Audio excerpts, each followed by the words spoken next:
Well, good morning, everyone. My name is Mayor Gamble. I will call our council meeting of Tuesday, October 22nd, 2024, to order at 10:13 a.m.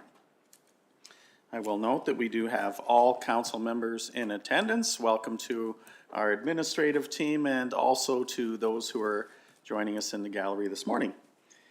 I will begin today's meeting with our land acknowledgement. We recognize that we are on Treaty 6 territory, the traditional lands of the Cree, Saulteaux, Blackfoot, Dene, and Nakota Sioux nations. We acknowledge all the First Nations, Métis, and Inuit whose footsteps have marked these lands for centuries. We'll now move on to our inspirational reflection, and I'll turn to Councillor Burney.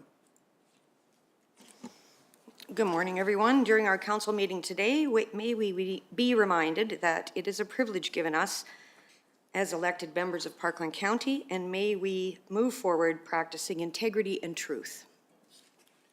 Moving on, item number 2, the adoption of our agenda. I will look to council for any additions or deletions to today's agenda. Councillor Burney? Yeah, so let's take a look here. Item 6B1, request for extension, the appointment of acting CAO. So regarding this, it states, the proposed motion is that the appointment of the acting administration officer, CAO Jeff Dyke, be extended from November 2nd, 2024 through January 6, 2025. The bylaw is attached and it highlights, it has its highlights on there. In the event of vacancy in the position of CAO, council may, by resolution, appoint a person. And I don't believe that Ms. Swain has resigned, so the position is not vacant, her contract has not been terminated. So in the event of temporary absence of the CAO shall be at liberty to delegate an employee or employees of the county, county all or any portions of those powers, duties, and functions of the CAO, and such an employee or employees shall be entitled to carry out these powers, duties, and functions of the CAO in the temporary absence. So my question for Mr. Dyke is, I do not see any clause in this bylaw that provides council with the authority or power to appoint an acting CAO when the CAO has been granted or is on temporary leave. I'll call a point of order. I believe that we're asking for additions or deletions to items, not debate of the individual item. I'm talking about deleting it. We don't need it. So you're saying that we're going to delete the item. Is that your amendment? I'm giving reason as to why. You just simply add or delete at this point. It's not debate. Oh, well, I would suggest that we delete it because we don't need it. Okay, so there's the amendment, and any further amendments from council? I'll look to administration for any additions or deletions. Thank you, Mr. Mayor. Administration has no additions or deletions this morning. Great, thank you. So I will now call the question on the amended agenda. All those in favor? Those opposed? It is defeated. Let's go back to the original adoption of the agenda as presented. I will look for any questions, comments, debate. We'll call the question. All in favor? Those opposed? Motion carried. Thank you. Let's move on. Item 3.1, which is the adoption of the October 8th, 2024 council meeting minutes. And I will look to Deputy Mayor Kowalski for the motion, please. Thank you, Mr. Mayor, and good morning, everyone. Yes, move that the October 8, 2024 council meeting minutes be adopted as presented. Thank you, Mr. Mayor. Thank you. Motion before us. Questions, comments, debate? I will call the question. All in favor? Motion carried unanimously. Let's move on. Item 4.1, which is our 1017 opportunity for public input. And I will look to Ms. Williams for introduction, please. Thank you, Mr. Mayor and members of council. We do have one registered speaker that registered this morning. His name is Craig Maroney. Thank you. Welcome, Craig. Thank you for coming in this morning. I believe you've used this system previously, so whenever you're ready, make yourself comfortable, and if you can depress the middle button on your microphone whenever you're ready, and welcome and thank you for joining us. Thank you. And no, this is my first time using this. I want to just bring up a few things. Firstly, I want to say thank you for taking over Wabamun, dealing with it.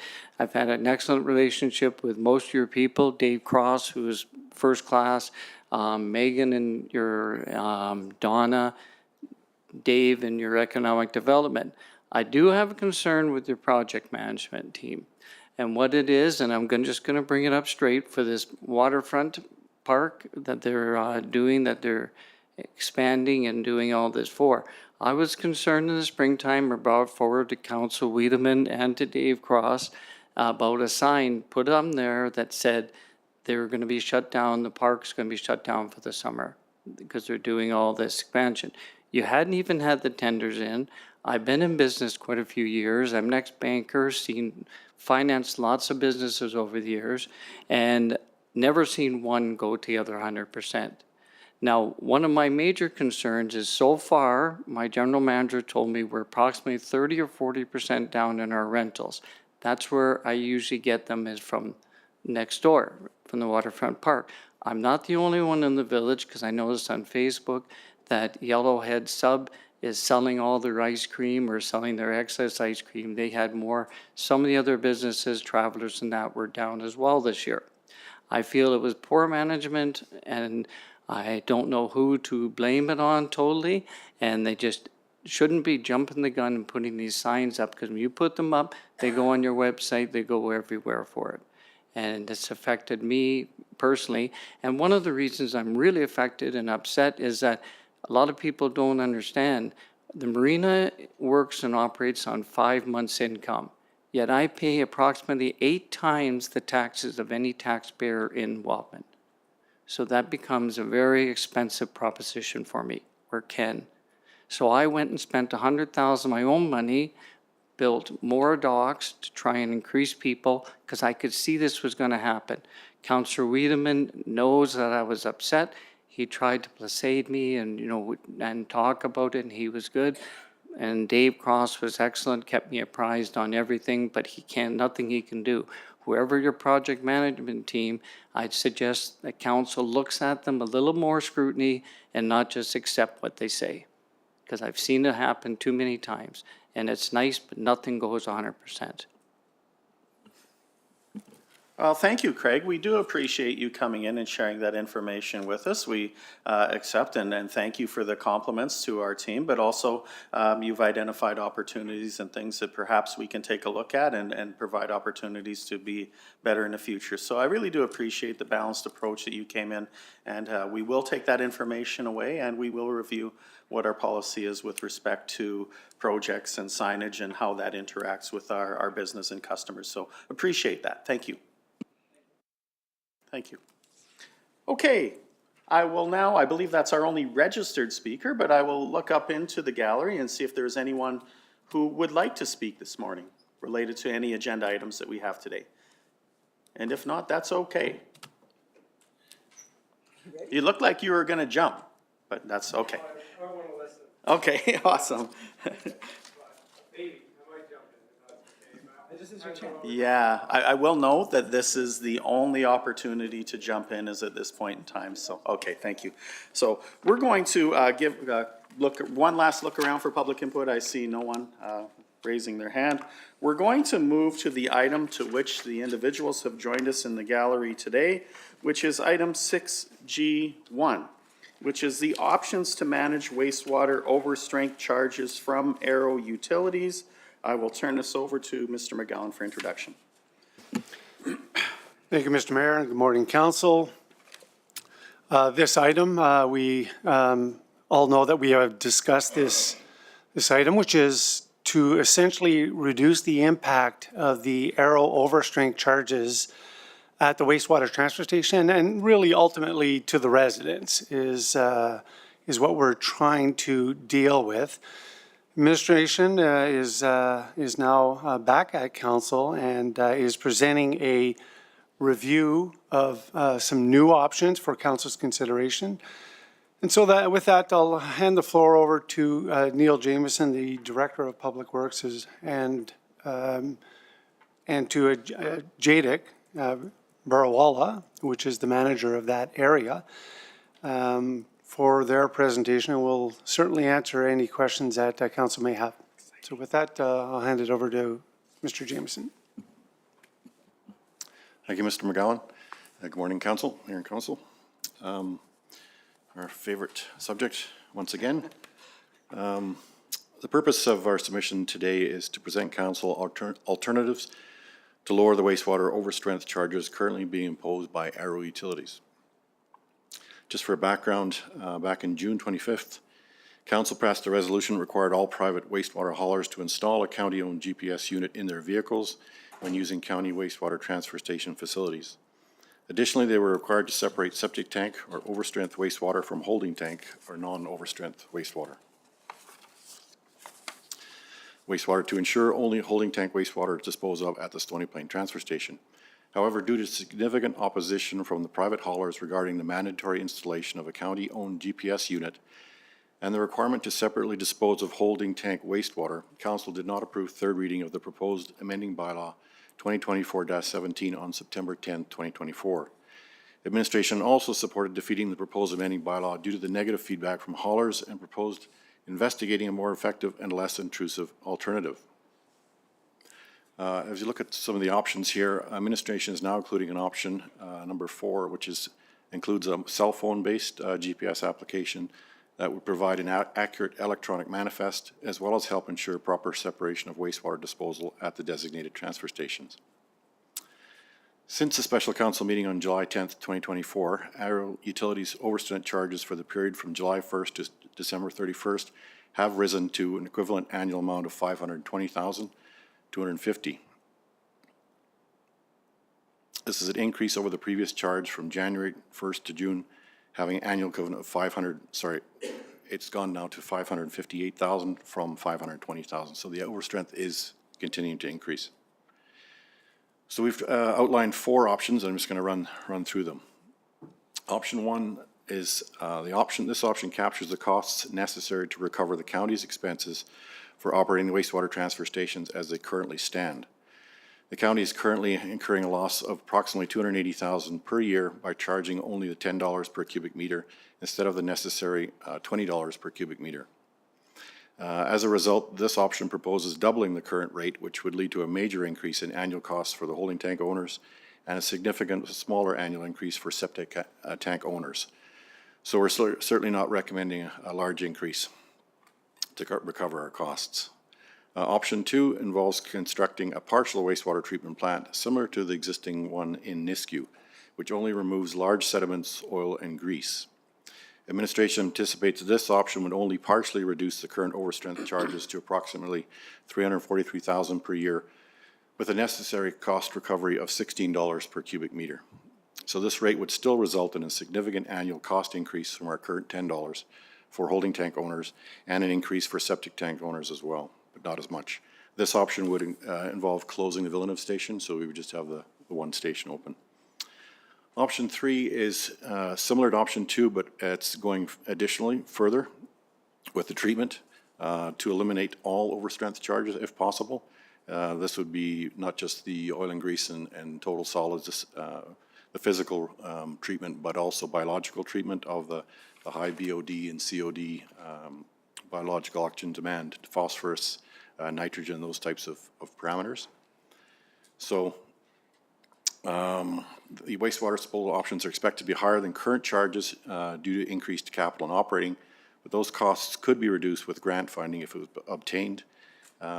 Without grant funding, the adjusted rates would still result in an annual cost increase for holding tank owners and a relatively minor one for septic tank owners. Again, this option would be closing the Villeneuve transfer station. Option 4 involves only allowing holding tanks wastewater to be disposed of at the Stony Plain wastewater transfer station, while the Villeneuve wastewater transfer station would continue to accept all wastewater as it currently does. This approach would significantly reduce or even eliminate overspent charges for holding tank owners and lead to a substantial increase in cost recovery for septic tank owners at the Villeneuve station. Additionally, instead of incurring the higher disposal rate at the Villeneuve transfer station, haulers would likely head off to the alternate facility at Poundmaker. So we would have basically little to no use of that station. Also, to ensure compliance, a GPS system would be required to provide accurate manifests and to confirm that only holding tank wastewater is being disposed of at the Stony Plain Transfer Station. Administration is proposing for that option would be a mobile cell phone app for that purpose, which would be less intrusive and likely face less opposition from haulers than the previously proposed truck-mounted GPS.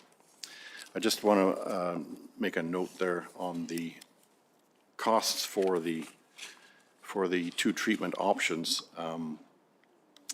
Again, the costs here have been approximated for those treatment facilities. We don't have the detailed design done. There's a lot of variables in those, whether we get grants or not. If we have more or less volumes, that's going to change the cost per cubic meter. The treatment effectiveness, are we going to eliminate all overstrengths, most overstrength? What are the O&M cost implications for the different treatment options? Are they going to be higher than we expected or not? So until the final design and cost estimates are done, again, those are our best guess at what those costs are. So they could go up or down by $1 or $2 or more.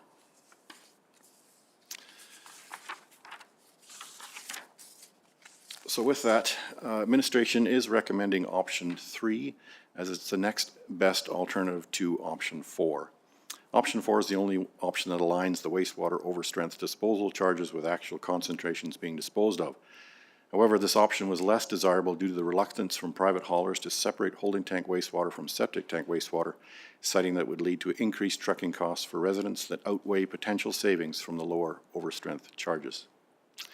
So with that information, our proposed motion today is that council direct administration to meet with Arrow Utilities to address the wastewater overstrength charges being levied to Parkland County wastewater transfer stations.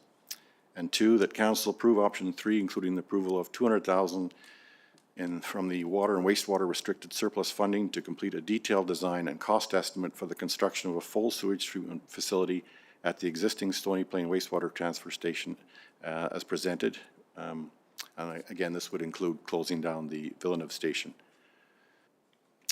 We would anticipate that this would be a stage approach, so what we anticipate is that we would bring back, do the detailed design, cost estimates, and fully develop the cost estimate you see on the table, what it would be cost per cubic meter, and once we have that information, it will be, we're better positioned to recommend proceeding with that option or not. But until we do that, we're still at very ballpark kind of costs. We think there's definitely savings to be had, and so with that, we're open for any questions. Great, thank you for the presentation, and thank you for all the work that you and your team are doing on this. We recognize that this is not a single, easily solvable issue that deals with another entity in Arrow Utilities, and appreciate all the work that we're doing, looking at what is the best optimization of results for Parkland County residents, as well as our customers and our business partners, and move forward in that manner. So we'll look up, first of all, for the proposed motion number 1. I'll go to Councilor Kubasiak, please. Thank you, Mr. Chair. Move that council direct administration to meet with Arrow Utilities to address the wastewater overstrength charges being levied to Parkland County wastewater transfer stations. And if I could just comment on the input from Mr. Jamieson in his report today. A couple of times you mentioned communication with the haulers, people who are actually doing the work, and I really appreciate that that was undertaken. It's caused, some shifting, I suppose, in how we're addressing this proposal and looking at a facility. There are grants in place for that facility. We'll be talking about that, but I appreciate the information that you have presented in the communication process. Thank you. Thank you. Councilor Weidman? Yeah, I'd like to just propose an amendment to propose motion number 1, if I could. What would the amendment be? And you have the right to propose an amendment. Yeah. Okay, so that council direct administration to meet with Arrow Utilities to address the wastewater overstrength charges being levied to Parkland County wastewater transfer stations, and Arrow has confirmed their position prior to undertaking any other work. So basically what that says is option 2 would not happen until option 1 was confirmed with Arrow that there is not going to be any changes to their overstrength charges. So you're, as I understand, the amendment would be linking proposed motion number 2 only after you've exhausted proposed motion number That's one. right, And yeah, okay, so that's the amendments that's proposed to motion number one. Perhaps we can craft that if that's okay. There you go. That was really quick. So there we have an amendment that is before us, and we will deal with the amendment at this point in time. Any questions, comments, debate on the amendment? Deputy Mayor Kowalski. I just want to say as the whole, yes, it's an amendment, it makes sense, but the reality is I know that our administration has spent hundreds of hours meeting with Arrow. Maybe that's an exaggeration, but they have met and met and met. So I understand this, but I don't know that why it's going to change the situation that we're in. Hey, thank you. Any further questions, comments, debate on the amendment? Councilor Bernie. Could we have administration comment on Councillor Kowalski's comment, please? Thank you, Mr. Mayor. To all of council, we have challenged them from a financial perspective and from a technical perspective and from a testing perspective. And it seems that their heels are dug in very deep. But certainly prior to extending in a different direction and going out on costs, I think that spending those additional funds, it's well worth going to Arrow for one last attempt and have them realize that we feel it's a bit ridiculous that we have to treat our wastewater before it goes for treatment. So we're treating wastewater before it's being treated, and we think we can do that and save money, and it's going to be cheaper than them treating it, which is very, very bizarre to think that we could actually build an entire plant, pay for it, treat it, and it'll still be cheaper than just sending it to the place that's supposed to be treating it. So I think it's worth an argument. I think it's worth a discussion. I think it's worth challenging them. And we have some new tools maybe to bring into the mix. And so certainly I don't think the effort is I think the effort's well worth it. One more chance. But yes, it certainly will be very, very difficult because they seem to be really dug in. Great, thank you. Any questions, comments further on the amendment itself? Deputy Mayor Kowalski? Certainly, I support us making another massive effort because, in fact, we have now done all the research we can possibly do to understand the situation within Parkland County. So the passing of the issue to us is really an issue that has to go back and be shared with Arrow. And I commend our administration and our team, that wastewater management team, who have just spent hours and hours studying this and looking at options. So as sad as that may be, we need to move forward again and give it another crack. Thank you. Any further questions? Councillor Weidman. I think one of the reasons we have board members on the wastewater on the board itself is to get into these details when it doesn't work with administration.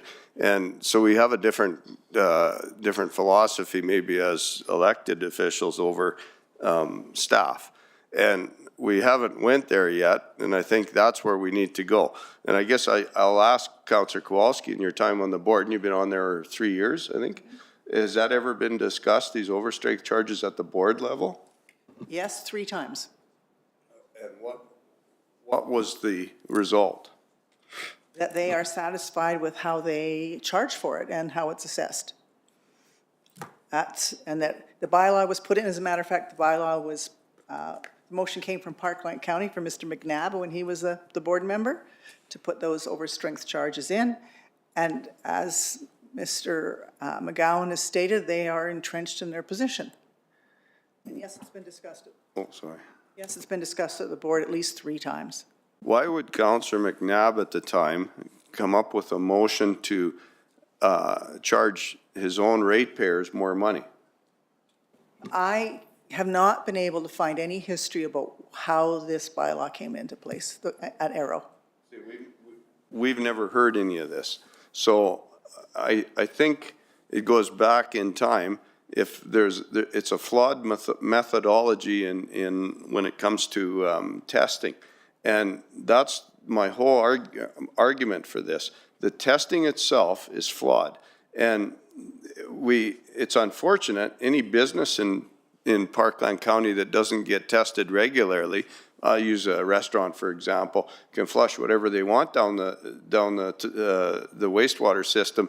They don't get charged extra, but we get charged extra for dumping directly into the system, truckers. So I'm really at a loss here as to why we're getting charged this way, and this is why I keep pushing this. Because I'm not going to roll over and have the taxpayers of Parkland County pay for something that I think is flawed, and that's why we're here today. Certainly. Sure. Well, Leduc County was in the same position, and they resolved it by building a pretreatment plant. What can I say? They had the same issue. They're 3 years ahead of us. They built a pretreatment plant. I don't know what it cost them.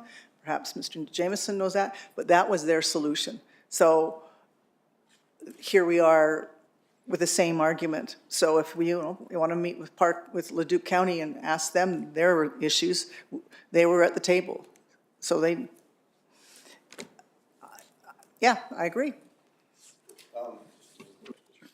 So, Neil, just looking at your statement there, holding tank owners will have an annual transfer station cost of approximately $18.36 a year, and septic tank owners $36 a year. How did you, what do you mean by that?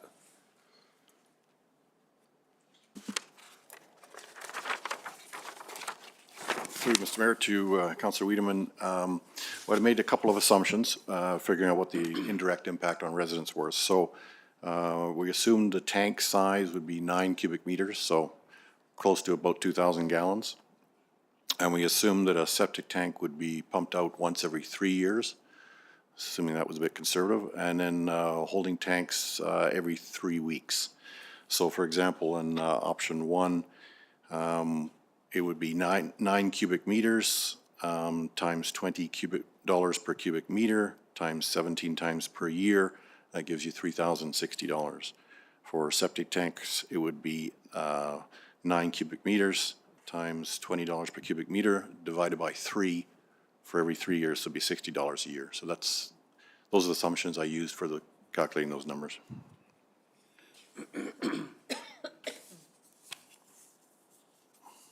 Great, thank you. Any other questions, comments, debate on the amendment?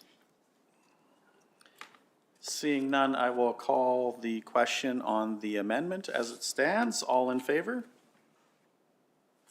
Those opposed? Motion was carried unanimously. Let's move back now to the amended proposed motion number 1. Yeah. As amended, yeah. So there it is before us, as amended, the proposed motion number 1 as amended. Any questions, comments, debate? Seeing none, I will call the question. All in favor? Motion is carried unanimously. Let's move on. Councillor Wiedemann, proposed motion number 2, please. Okay, that council approve option 3, including the approval of $200,000 in water and wastewater restricted surplus funding to complete a detailed design and cost estimate for the construction of a full sewage treatment facility at the existing Stony Plain wastewater transfer station as presented. And then I'm assuming that also means that you would close the Villeneuve one at the same time, if it was built. That's correct. We would basically, I believe, mothball it. So if, for example, we had to do something to shut the station down, there would be an alternative we could use in the meantime, but as opposed to totally removing it. But again, that'd be up in the air. But Great, thank you. Any questions, comments, debate? Councillor Kvasiak. Thank you, Mr. Chair. Just overall in this motion and comments that you made previously, this was a contentious issue with regard to a GPS tracking system with the haulers, and you talked about cell phone-based GPS. With this system in place, I don't support that we would need that GPS tracking, that we would have our own facility, so I'm not sure if that's what part of the discussion that would be included, but I would not support that when we're going ahead with our own facility. Yeah, and I believe as part of the four options, there was talk of moving the GPS to an app on phone, but of the four options, the one that was selected was the option that you're referring to. Yep, and that's, I'm speaking in option 3 to support that. Thank you. Great, thank you. Any other, Councillor Bernie?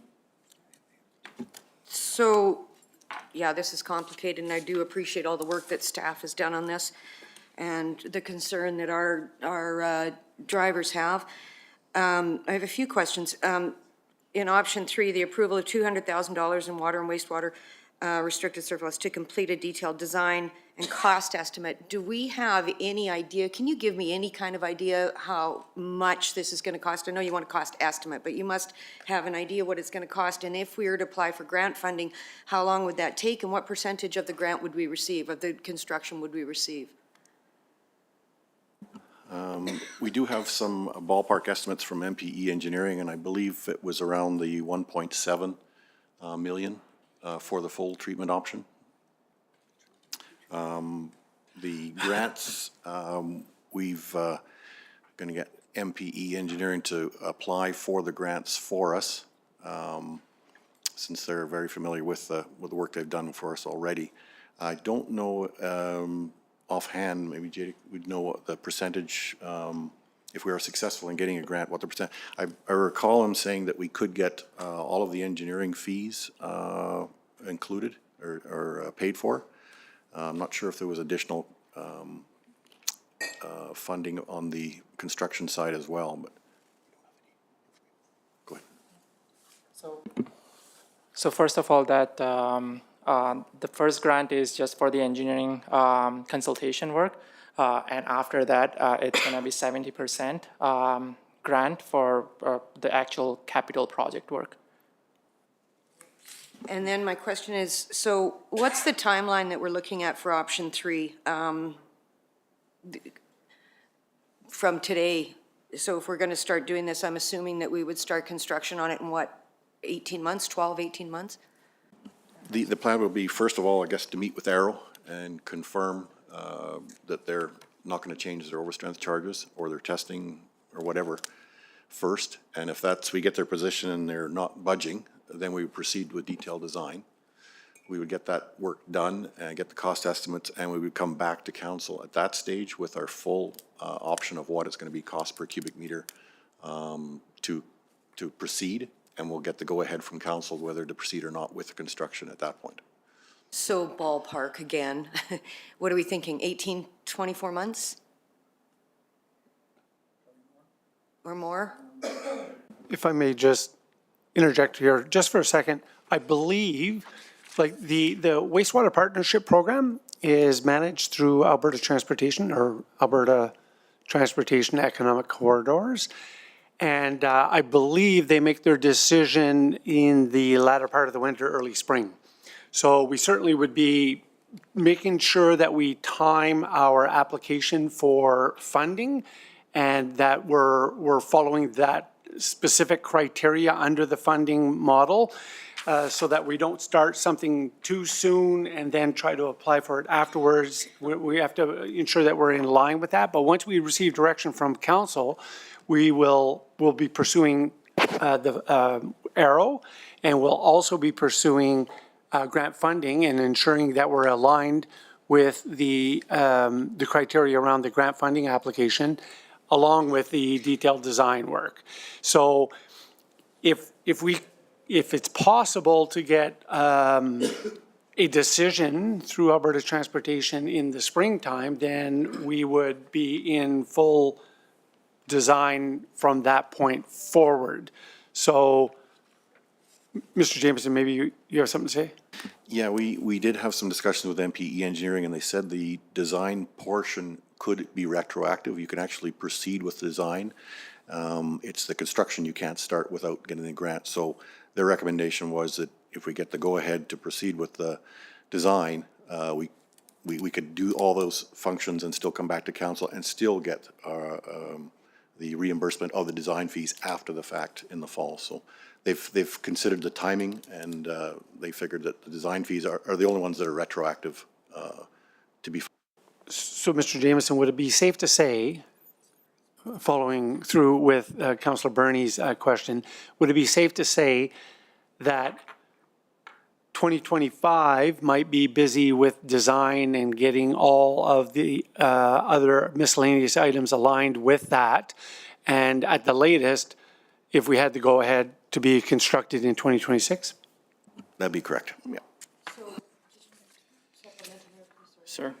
So, just so I understand this for clarity, so we're going to start supposedly construction in 2026 and completion would be in 26?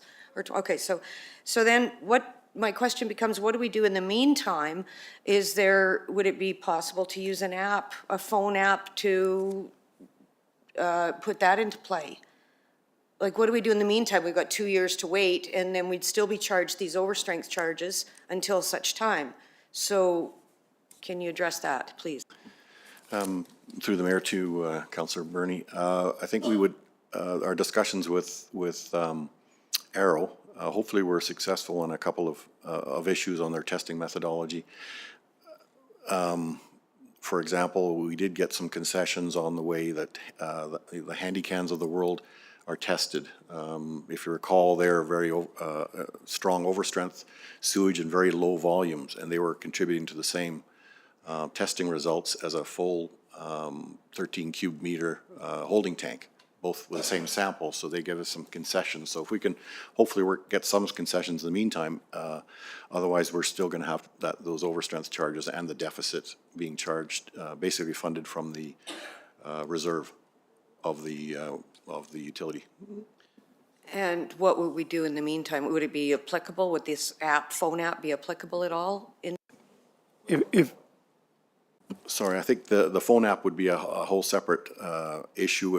It may take us a year to develop that phone app. By the time we develop the app, there's not one out there that we can just download. This would be create our own. So you'd have to beta test it and get the hauler's input, and so it's a process. So it might be worked out to the same sort of timing, and again, at some point we're probably going to have to look at treating the amount of at least gravel and oil and grease and stuff that's going into our stations. And if we do get that treatment facilities, maybe we want more usage to bring down the cost per cubic meter for everybody. I know Nisku, they have that was one of their biggest concerns with their overstrength was their suspended solids, their gravel, if you like, oil and grease, not the biological stuff. So they put all that in for reducing those charges. So there's additional O&M with that, but like I say, the more users, the more the cost comes down for the facilities. Go to Mr. McGowan. Thank you, Mr. Mayor. If I can cut to the chase here and answer the question quite directly, we will be maintaining status quo for the near future. We will have to look at our restricted surplus, and which is actually funding the overstrength and the overcharges. So we will be looking at that. We will probably be engaging with Hampson to look at our model and our harmonization costs in the interim. But certainly we're going to need to look at that timeline once we get direction from council, the timeline, the implementation, the adjustments on those costs, and how we deal with those in the interim. And of concern is the balance in our restricted surplus, which is funding that overstrength, but it's something that we would have to look at. But in the near term and moving forward, it would be the status quo for a number of reasons, not the least of which the application that we talked about, the cell phone mobile application, was a GPS, a unique application that worked GPS and manifests together to address separating the wastewater to different transfer stations, and we're clearly not going there. And it would take probably a large portion of the time that it would take to implement the direction that we're going, so. Okay, we'll go to Councillor Kowalski, then Councillor Kuchar-Johnson. I appreciate all your questions, Council Bernie, and the responses. So I guess I have a question for you, Mr. You just brought it up, so I'm going to go to that, actually, elephant in this room. So the restricted surplus is paid by whom? The restricted surplus account for water and wastewater is a restricted surplus that is funded through a harmonized utility rate within the entire county. So that's the wastewater transfer stations, all of our systems throughout the county. So then all of the businesses in Atchison and the 1,500 residents in Big Lake are funding this overstrength? The restricted surplus account is funded by all of our wastewater and water systems. So can I get to the chase? So because our haulers don't want to use GPS because it's invasive, all of the people who pay for sewer services are funding the overstrength. How is that fair to all the other payers? Should it just not be the people that are on holding tanks and paying for that overstrength? Why is everybody else helping to fund it? The plan is to put in the treatment plant, which will be completely funded by the wastewater transfers through hauling. So that would not affect any of the other systems. We're just in the interim as we are today. So it is to recover costs where they are born, and so not Big Lake, Wabamun, Entwistle, and our other areas. Thank you for that assurance. Councillor Kuchar-Johnson, then Councillor Weedman.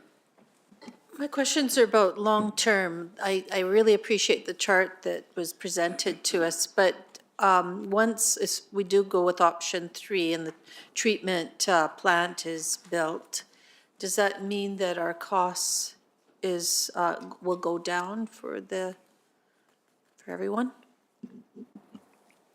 Through the mayor to Councillor Kuchar-Johnson, we've estimated what the costs were going to be, and with the full treatment plant, we think we can get them fairly close to what they are now.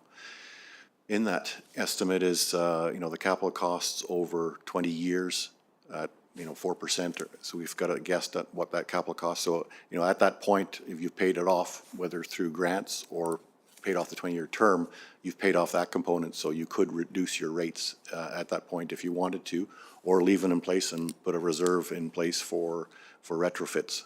You got different options, but and then if you may have more users, that rate could go down, even if O&M costs with inflation go up. With more increased usage, you could drop those rates too. So again, until we do that detailed design, what we're going to have in place, what it would take to maintain it. It's tough to, can't guarantee that cost. It can go up or down a couple of bucks, depending on the information we find out. And just for my understanding, so basically, if we were to do the treatment plant, it would go back to what we're paying currently, which is what everybody's kind of complaining about. Yeah. With regard to that, right now we don't have plans to increase the costs. We'll have to find like a detailed design, and if the cost is going to come in at say $15, $16, maybe we want to rethink moving forward with it and look at some other alternatives. But if we can get it to, I mean, it's my personal feeling that we've hit sort of the peak. We want to raise rates too. When the complaints, we raised rates from $7.77 to $10 in 2023, and that's when we started getting the big, a lot of calls in there. So I think raising the rates at this point without better information is going to be tough. It would reduce our deficit, would help us out, but you would have probably a lot more phone calls. So we're thinking right now we keep it at the 10 until we have better information to bring forth back to you. If I can just add to that, for a little bit of clarity, we're charging today $10 per cubic meter. Cost recovery, we should be charging 20. So we're charging 10. But in order to have cost recovery and the utility to pay for itself, we should be charging 20. The full treatment plant is estimated to lower those costs from 10 today to $12. So we'll probably, in all likelihood, be in around the $12 per cubic meter charge, which is a little bit higher. Well, it's 20% higher than it is today. So we'd be going from $10 a cubic meter to $20 a cubic meter. $10 to $12, but we should be charging 20. So it's a big drop from 20. The $10 is where we decided to halt on the increased costs. So it doesn't represent anything other than trying to keep the rates affordable for our residents. Okay, great. I'm going to have some comment, then we'll go to second round to Councillor Eamon, then Councillor Kowalski. But to me, this is all about mitigating and eliminating our risk. And again, I appreciate the work that you've done with looking at all potential options, from phone apps to GPS to closing a plant to treatment. And from my standpoint, I fully support going to Aero Utilities and looking at it, and perhaps even a suggestion to a motion to direct Aero Utilities to look at your rates and how you test and how you come up with your rates. So I think it's worth a motion at that level and have our administration go in there to tackle it from mitigating that risk. If that doesn't work, I appreciate the stopgap, which eliminates our risk, hopefully through grant funding, for us to build our own treatment center. While I appreciate the opportunities to look at things like GPS in trucks and phone apps in trucks, and then having different routing changes from our haulers, I don't believe that at the end of the day that changes the market price for our residents. And inherently, I believe that was raised by the haulers, that if you do that, that's still not going to change what your customers are paying, inevitably. So I appreciate the mitigation of the risk, kick it the Aero Utilities to see if we can get that straightened out. That is the bulk of, that is the issue. That's the ultimate issue. But then I also appreciate Parkland County saying, let's take a look at whether it's 1 or whether it's 2 years, that if needed, we will put in a treatment facility, hopefully grant funded, and that then eliminates our risk. So I appreciate all of the work, all of the support, all of the input that we've seen thus far. We'll go to Councillor Eamon, then Councillor Kowalski. Thank you. Yeah, and I support option 3. The issue of the $2 difference per cubic meter, I think, will offset the cost of the project. It's not great, but again, we don't want to put this on the ratepayer. Or put too much of an increase on the ratepayer. The issue of public utilities is just that. It's spread across all of Parkland County. So we pay for the underground infrastructure in Division 1 or 2, 1, I guess. We also pay in Division 6 in Entwistle. So it's spread all across the county. And I just want to correct something Councillor Kowalski said, that the haulers didn't want to put GPS in because it's invasive. It's not because it's invasive, it's because it isn't going to work. It's not going to solve the problem. There would have been extra charges for hauling farther. There would have been, it just wasn't going to solve the problem. And we've already heard that before. So I think that's why there's been a big interest in this, because it wasn't going to solve the issue. The treatment facility, we know that Nisku has one. We know the price. I can't remember the price, if anybody knows. Does anybody remember the price? Well, I'm talking about the capital cost. Yeah. Okay. Yeah, through the mayor to Councillor Wiedemann, 2018, their stage 1 was building the flow point shack was $200,000. In 2022, they spent additional $800,000. So they've spent roughly $1 million so far, and they've got another stage 3 apparently with another $500,000 they're going to add to it. So I think their total budget's like 1.725 with all in with engineering and everything. 3-year payback. Right. So can we just take their blueprints and copy them? Because it seems ridiculous to have to pay all of this. I just as soon buy their plans off them, but I know you've got to do some engineering. So I support option 3. I don't know if there's any other option we can go to, and it is still all hinged on what Aero Utilities has to say about this in the end. So I think we'll be able to come to some solution one way or the other. Thanks. Perfect, thank you. Councillor Kowalski, then we'll wrap up. Thank you. Just a question, is there any possibility to partner with Spruce Grove or Stony Plain with their, like, enhancement at one of their facilities? Because they have growth issues.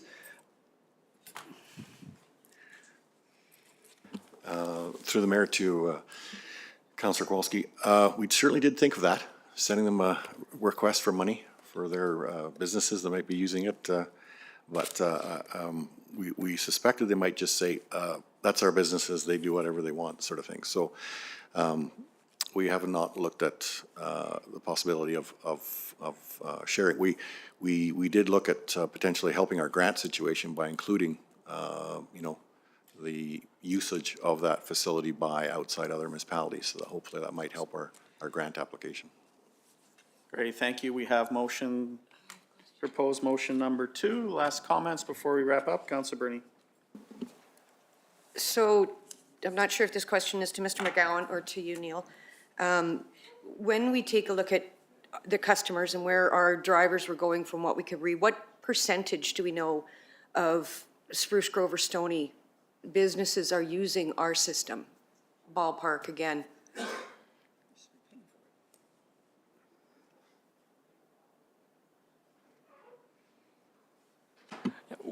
We don't know the percentage yet. Like my team is going through the manifest that the haulers have submitted to figure out that percentage right now, but we don't have that number off the hand. I'd be interested to hearing that because, of course, that would go to the argument of, possible cost sharing. So I'd be interested to hearing that, and I would certainly like you to come back after and give us an update whenever you can on this. If I may just add a comment. Not unlike Atchison, the Spruce Grove, for instance, the city of Spruce Grove's industrial area is hooked up to a system. They don't, the vast majority, they do not haul to our transportation often.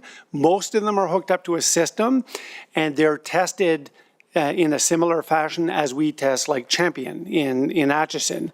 And they pay an overstrength bill because they're hooked up to the system. The overstrength that's being hauled in from Spruce Grove and Stony Plain into our system, and we've seen some of these locations being hauled because we know where they've come from when we look at the manifest. Some of those shouldn't be coming to our system, and that was part of the issue and part of the problem. So yes, but I don't know that the city of Spruce Grove can control that. That dumping of stuff that should be going to a different facility. Great. So most of them, to answer your question more directly, is most of them are hooked up to a system and they may pay overstrength charges to Arrow directly and not through our wastewater transfer stations. Thank you for that, Mr. McGowan. That brings me to another question, though. So we go through all of this process, and I'm not saying I'm against it at all, but we go through this process. What is stopping some of these haulers from bringing in waste from Villeneuve and the points that we've seen that brought this whole question up, right? We had all kinds of waste coming from Villeneuve, Morinville North, even north of there. So what are we doing to mitigate that issue? Maybe Mr. Jameson can talk a little bit more on this, but the treatment plant that we're proposing may be able to take care of these items that are coming in before they are tested and sent through to Arrow. So that's the plan. The idea behind trying to ascertain why is it that we have such high overstrength charges compared to other areas within the capital region. So when we dove into that, we started to say, well, where are all of these places coming from? And we've seen a number of areas that were of concern. Without a GPS, without separating the loads, we have no control on that. But the treatment plant will address a lot, if not most or all of that.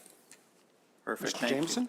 Go to closing comments from the mover, Councilor Whedon. Yeah, we address it by proper bylaws and proper policy. A lot of the stuff that I think you're thinking of might be hydrocarbon-based, comes from a sump in a car wash, or comes from somewhere else that has hydrocarbons in it, and other toxins that we wouldn't normally put down the dump station. So the control on that is proper policies and bylaws. A lot of those, the haulers take to a specific drop-off site, and I think it's in Atchison. And so if they don't, and they get caught, they risk getting banned out of our facility either however the bylaw is written. If the bylaw is not written properly, then it's not going to work. And I think the other thing that we've got to think about is if you get banned out of our facility, you pretty well are out of business. And I don't think, and I think I asked this before, we don't do grab samples, do we? Of any waste that comes into our facility ourselves. We do test haulers individually, and like whenever, like once every month, like we figure out like which hauler we want to pick, and we do the grab sample ourselves too. So have you found any grab samples that didn't comply with our policy? The overstrength matches same like Air Utilities results. So they are all in like over the strength or the parameter that they should be in. What I'm talking about is grab samples with hydrocarbons, with toxins like benzene, that type of thing. We only found once, I think it was in 2022 from one of the hauler, and we took necessary action that time, but none then after. There are some hydrocarbons that we find like once in a while, but it's tough to identify because we do the composite sample, so it's tough to identify which hauler picked up the hydrocarbons. Okay, explain that, how you do the sampling. So for the individual hauler, or okay, so for the individual hauler, we set up a sampler and have it trigger only when that hauler punches his number on the pin pad. That's when the sampler triggers. During that time, like I haven't found any hydrocarbons, or we haven't found any hydrocarbons. But when the Aero utility comes in, they want to test all the haulers. That's when they find hydrocarbons on their results, which is composite of combining of everybody's, and they put it into one bucket and then do the test. So basically, the way Aero Utilities tests, if they find a fault of one hauler, it blames all the haulers or whoever was there on that sample day. And that's my point here, and that's why I've been pushing this issue so hard. Great. Thank you. Thank you. We have one final question, Councilor Bernie, then we'll move. Yeah, and I apologize, I might be going in circles here, but I know when we don't do GPS, but we can also only read apparently 60% of the manifests, isn't this correct? So. Oh, sorry, that's correct, yeah. So doesn't that still present an issue or problem? Now, I realize that once we get the transfer station, once we get the wastewater system in properly, we're okay, but we've got over 2 years to go before that even happens. So again, and I know I keep going down rabbit holes, and I apologize for that. I just kind of want to know how we're going to mitigate that as well. Recently, I had a meeting with Aero Utilities, and the other regional municipalities too were in that meeting, like an operations meeting, and in that we were discussing about introducing digital manifests, just like an app base or something, but it has to be like a regional approach for it. So that's why like we're waiting on Aero Utilities to provide us a go ahead. Like we can do it ourselves too, but we want like a regional support for this. And I in fact met with APCOR as well, and they are also interested in the digital manifest system. So knowing this, that all regional municipalities are interested, we wanted to have like a big pilot project for the digital manifest system. If I may just add, sorry, if I just may add a little bit to that for context. We will have to scrutinize and manage manifests at a higher effort moving forward. We're going to. We can't have 40% of the manifests coming in that don't match up what they're dumping, how often they're dumping, where they're picking it up from. We are going to have to manage that. And the bylaw and policies have penalties associated with that. It's just a matter of enforcing those. So those will be enforced. The other thing is that the electronic manifest is not an electronic manifest with GPS.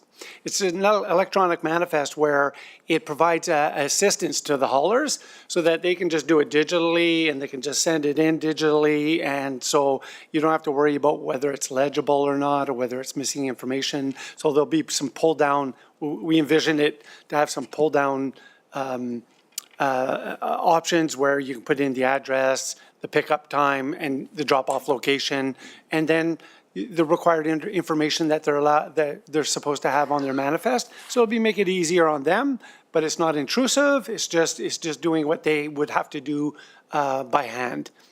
Thank you for that, Mr. McGowan, and that does relieve one issue. So instead of being able to read only 60% of the manifest, you'll be able to read 100% of them, which that does help somewhat. So thank you for that. Great, thank you. We will close debate and call the question. All in favor? Motion is carried unanimously. Thanks to all of your work and your patience, and we're now going to take a break until 11:25 for our next appointment. Thank you.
Welcome back, everyone. We're going to reconvene our council meeting at 10:28 a.m. Moving on to the funnest part of our day, item 4.2, which is our economic update presented by CIBC Wood Gundy. And I'll look to Mr. Froelich for introduction, please. Thank you, Mr. Mayor. Today, we're pleased to be joined by James Hobbs and Chart Chahal from CIBC Wood Gundy, who are going to give us an economic update, and we'll be happy to answer any questions that council may have. So take it away, gentlemen.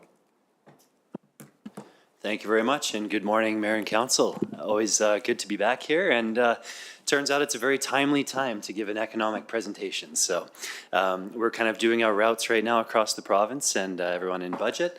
So hopefully this information can help when you're doing your budget deliberations and try and frame things from sort of a macro perspective. So I'll start out just from sort of a 30,000-foot view, where we've come from and where we are now. The short version is the economic update we gave you last time has essentially come true. So that those whole forces have come to fruition, which is nice when you get it right. So if we just look at kind of where we've been, this just graphs the CPI inflation is the red line, which obviously peaked at near 8% back in 2022. And then the gray line is where the Bank of Canada sets their monetary policy rate. As you can see, as we mentioned last time, the ultra low rates during COVID created a lot of shocks to the system. Supply chain bottlenecks led to some pretty rampant inflation. The good news is that inflation has come back down to earth, and the question now becomes for the Bank of Canada tomorrow is not will they cut rates, it's by how much will they cut rates. So our economics team has them cutting by 0.5% tomorrow. But the risk is actually to the upside that they cut by 75 basis points. Whether that happens tomorrow or up until December doesn't really matter. The fact is they need to do it. And we're going to walk through kind of the things that are causing that trend. So naturally, in turn, interest rates do follow where the Bank of Canada sets its rate, along with kind of trends in inflation. So this is kind of the roller coaster ride that Chart and I have been on. Managing billions of dollars through this bond market has not been easy. But essentially, the key here is that yields had peaked when we last saw you, and we have seen interest rates come materially down, with the 10-year bond rate coming down from a peak of around 4.39 all the way down to 3.25 this morning. So pretty large move lower. We expect yields to continue moving lower, and Chart will get into that shortly. In terms of how it impacts the county here, it's a good news story on the investment side because we have been able to reinvest some of these cash flows and maturities at higher interest rates, which is good. And then we work very closely with your administration on sort of optimizing your cash flow between your short term and your long term, which will help to kind of balance out your investment revenues over time.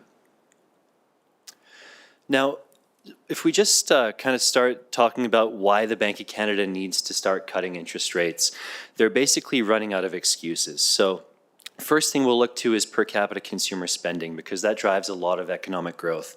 So if you look at it from a high level, on the left there, in terms of just overall change in real consumer spending, looks really positive, especially when we graph it against the recessions of the early 80s, the 90s, and the financial crisis.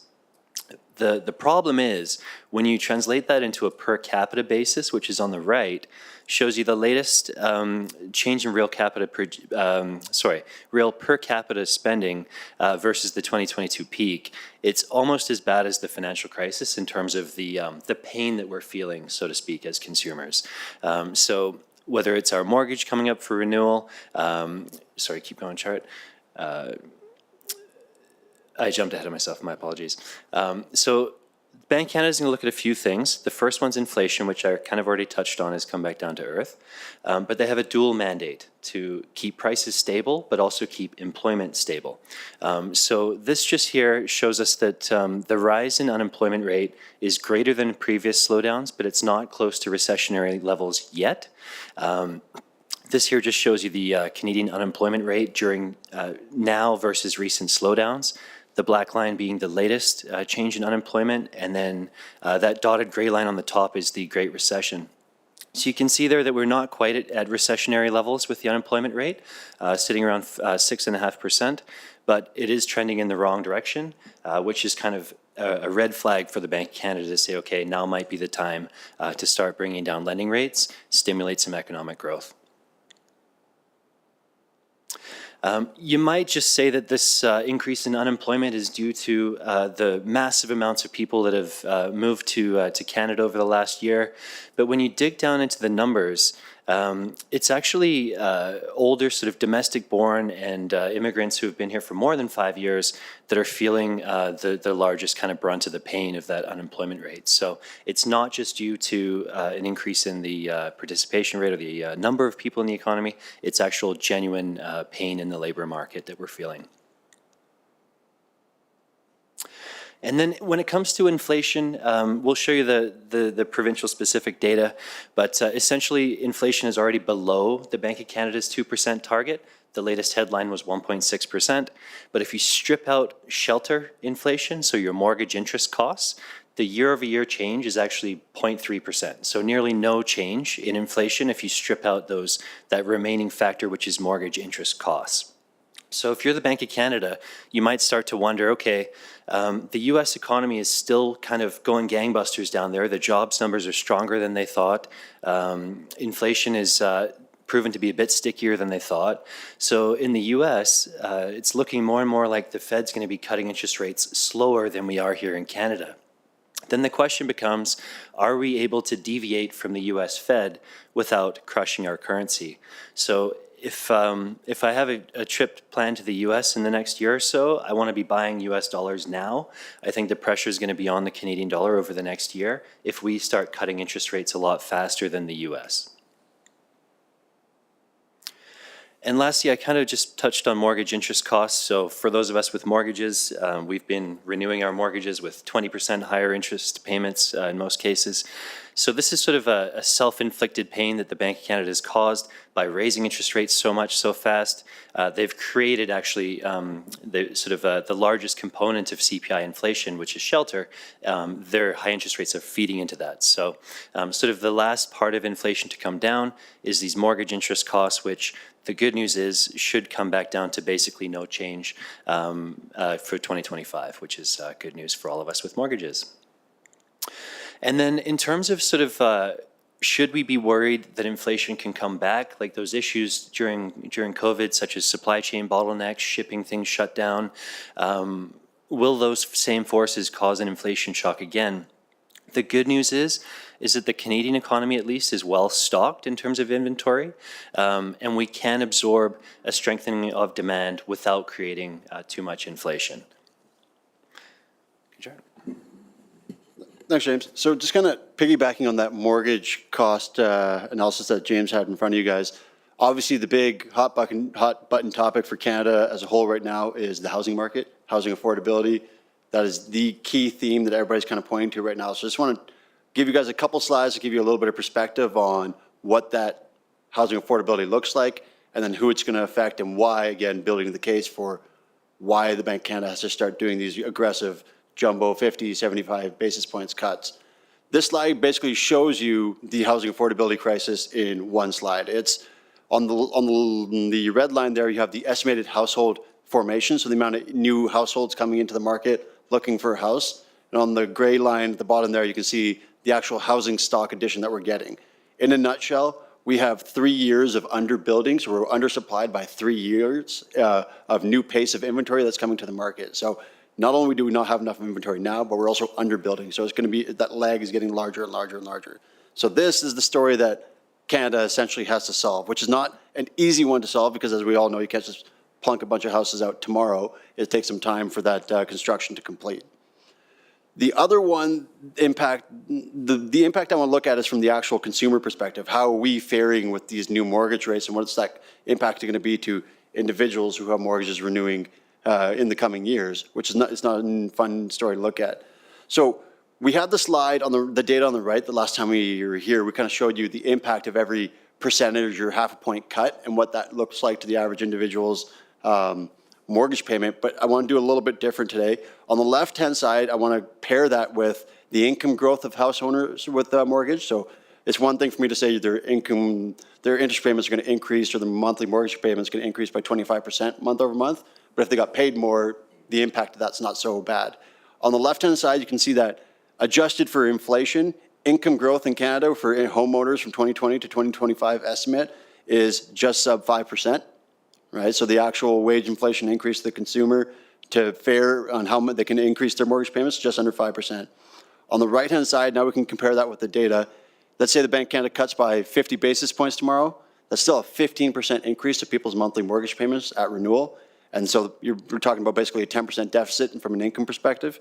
And even if we cut a full percentage point, you're still a 10% increase. So still, the costs are still going to increase well above where wage inflation has got to come out. So to give you guys kind of perspective to the data of rate increases, cuts needing to come down, the Bank of Canada sees these numbers. They need to cut because people just don't have the wages to keep up with it anymore, especially when we've already felt the pain and we're already starting to see consumer spending start to get pulled back as an individual household perspective. So that's from the consumer. The other element from the consumer that you want to look at is cash excess savings rates. It's easy for us to look at data and go, look at the national account savings rate and look at bank deposits. There's so much money sitting on the sidelines. Who cares? On the right-hand side, the reason why who cares is the people with the cash, the way you're looking at the data on the right there, the majority of the people with the cash are the ones without a mortgage. So it's essentially the people without debt can afford the increase when they don't have any debt anyway. So from a cash perspective, it's not, as a whole, just the data by itself, it looks like there's a lot of cash sitting on the sidelines. But if we actually dig into that data again, it's the people that have that cash aren't even concerned because they don't have debt in the first place. So not the best news story from a individual consumer and demand perspective, but then also from a population growth perspective, the Bank of Canada and the feds have actually tried to come out, or the feds have tried to come out with their own policies to try and curb it. We have seen population growth in terms of immigration policies come out drastically lower. That trend is going to go low. So population growth is going to slow. How much is still uncertain, but the good trend is, no matter whether we stress test it up or down, the good trend is that the households coming into Canada and the amount of households looking for houses is going to decrease, which is very important because if you go back to my first slide, we had that housing formation. If you can't bring the bottom up, you have to start ratcheting that top end down to bring in the demand level down. So they want to try and close that gap as much as possible. So that's kind of from a housing perspective. And now what I'm going to do is talk a little bit about unemployment and then peel it back specifically to Alberta, talking about all the trends that we just kind of touched on. From the unemployment perspective, Canada's unemployment rising more than other regions. In a slow nutshell, we've obviously lagged all of our peers, US, UK, and the Eurozone. Our unemployment has lagged our peers, but what's an interesting story that's kind of came out on the back end of this from the unemployment perspective is the labor capacity and qualified labor within Canada is now very, very high. So as the Bank of Canada starts to cut interest rates into more of a stimulative economic cycle, we actually have a well-supplied labor pool that can actually come in and supply the growth curve that we're looking at. So from overall, when you look at the unemployment numbers rising, not necessarily a bad story because it's qualified labor, specifically in Alberta, which kind of leads me into my next piece here. In Alberta, we have the most qualified labor pool because of what's happened to our province over the last couple of years. So what that means going forward is anytime I give you guys a slide where I'll say Alberta is going to lead the pack by quite a margin in 2025, our growth is estimated at 2.5% versus a national average of 1.8, and then the following year 3.1 versus 2.7. Historically, that would have largely been, well, commodities are doing real good, so we have nothing to worry about. This one's a little bit different. Yes, commodities are an element of it, but obviously housing demand in Alberta, everybody's coming here, that's leading to it as well. But then the third one is that qualified labor capacity. We're seeing a significant amount of qualified labor pool in Alberta to help us beat all of our peers on the other side of this. So it's kind of a planned or unplanned, a kind of a diversified economic growth perspective looking forward that's not just heavily reliant on commodities, especially when we have significant amount of capital expenditures going to other areas and other economic areas, not just oil and gas driven. You have utilities, you have power generation, you have hydrogen, you have so many different diversified economics out there. We were just in city of Fort Sask last week, and there you got a large Dow chemical facility coming in. So that labor pool is going to be very good for Alberta as well. sorry, the last piece would just be on Alberta inflation. Right now, Alberta inflation tracking just around the Bank Canada target of about 1.9% for 2025 and 2026 versus the national average about 1.7 and 1.9. So kind of right on target where one of the Bank Canada's kind of wants us and where we're comfortable keeping it because that's where we want to, that's sustainable inflation essentially. Now, housing on a national average, obviously a bad story. Housing stock in Alberta, lowest in the country, which obviously makes sense as all of our peers in BC and Ontario continue to realize and wake up and see that housing in Alberta is pretty affordable and our quality of life here is pretty great. So we're seeing a large amount of not only immigration, net migration to Alberta coming in at a rapid pace. So if you look at it, we have the worst housing stock per capita relative to all of our peers. So when we're talking about housing affordability on a national average, Alberta's going to fare even, I don't want to say worse, it's probably not a bad news story because although Ontario and BC might be overvalued, doesn't make the case for us being undervalued or fairly valued. That's a different debate altogether. But from a housing stock capacity, we're the lowest in the country because of that net migration coming to Alberta. That trend's not going to go anywhere anytime soon. Now, from a per capita perspective, James started with that slide on whether we have a recession or not. It still sure feels like one because we're still pulling back our spending on an individual basis. So yeah, you don't have to call it technical recession, still feels like one. Alberta would be the biggest hit by that statistic. So on a per capita basis, on a year-over-year change, we were hit the hardest on a retail sales per capita perspective. But again, because we have such a large qualified pool, as the Bank of Canada starts to cut interest rates back into the stimulative growth perspective, that means we have a lot of room to rebound relative to all of our peers. So that's why we're going to be leading the pack quite a bit. And the last little piece here on Alberta specifically is just from a fiscal perspective, the way to look at this is we basically map the budget balance against net debt in relative to all of our peers. And you look at pre-COVID to kind of where we are now. And basically the trend you're looking at is everybody else's budget balance relative to debt has fallen. Alberta has flipped on the other side. So from a fiscal perspective, Alberta's also positioned very well. So it's kind of the perfect storm of we are going to have a very good diversified economy. We have a very good qualified labor pool. We have resources that are being supported and a good fiscal balance as well. So the story for Alberta is truly optimistic looking ahead.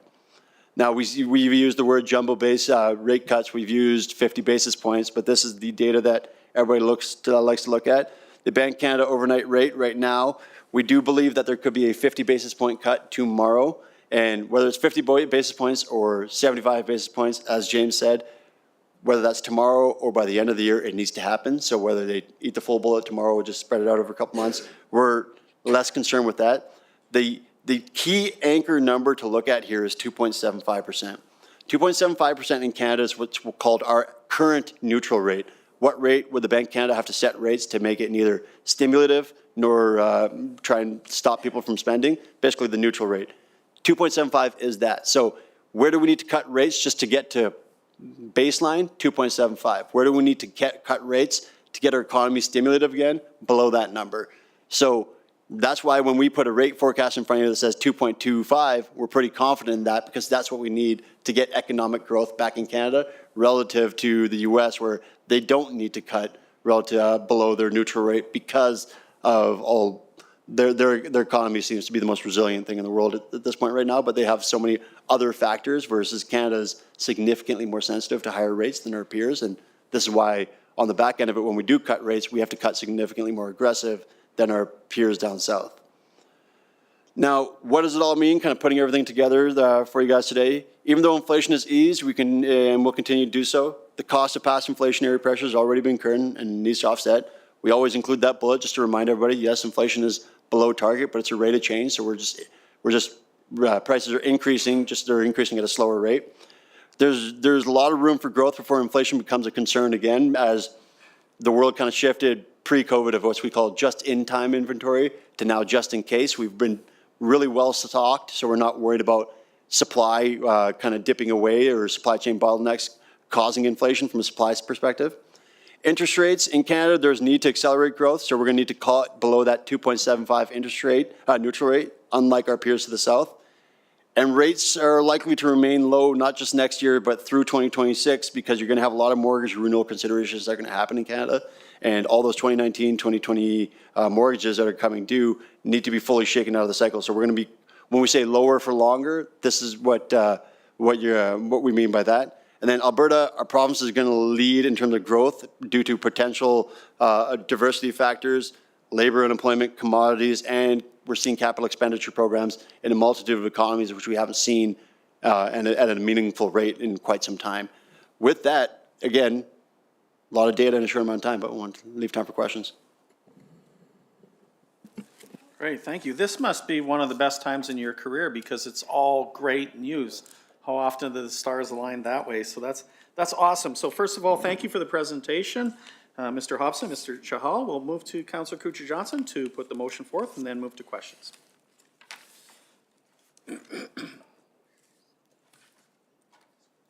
That the economic update presentation by CIBC Wood Gundy be received for as information.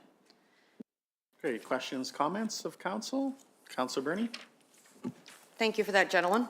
Interesting. It's always interesting, right? See where we're going to go. So my question to you is, what happens if the Republicans win the U.S. election and the tariffs come in?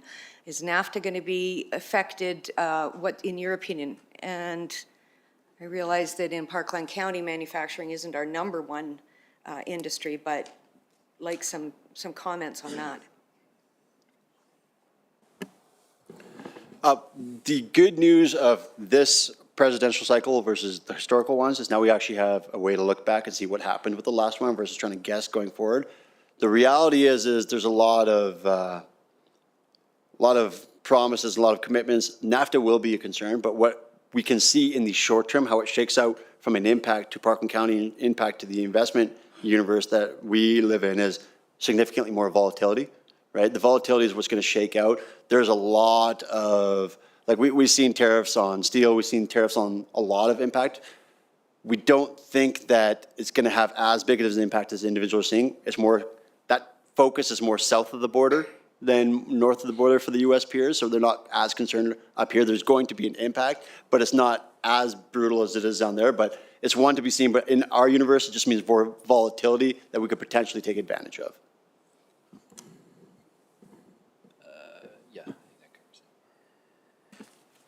Great, thank you. And I just made a comment relative to what can happen with our neighbors, and you did identify to it that our reduction rate of interest rates compared to the U.S. reduction rate of interest rates will, in effect, have an effect on our dollar. And as a net exporter, we need to be mindful that if we move our rates quicker, we do have the opportunity for more economy with our partner from the south. So I really appreciate this information. This, as you mentioned, is the perfect storm of economy, labor pool, and fiscal balance for Parkland County specifically related to the management and astute ability to maintain higher than industry average levels with our investments is tremendous, and opportunity for us as we look at any new debt financing, any refinancing of existing terms that come up, that as we move down looking at the end of 2025, moving our interest rates down to below that 2.75 rate is tremendous to re-stimulate the economy. So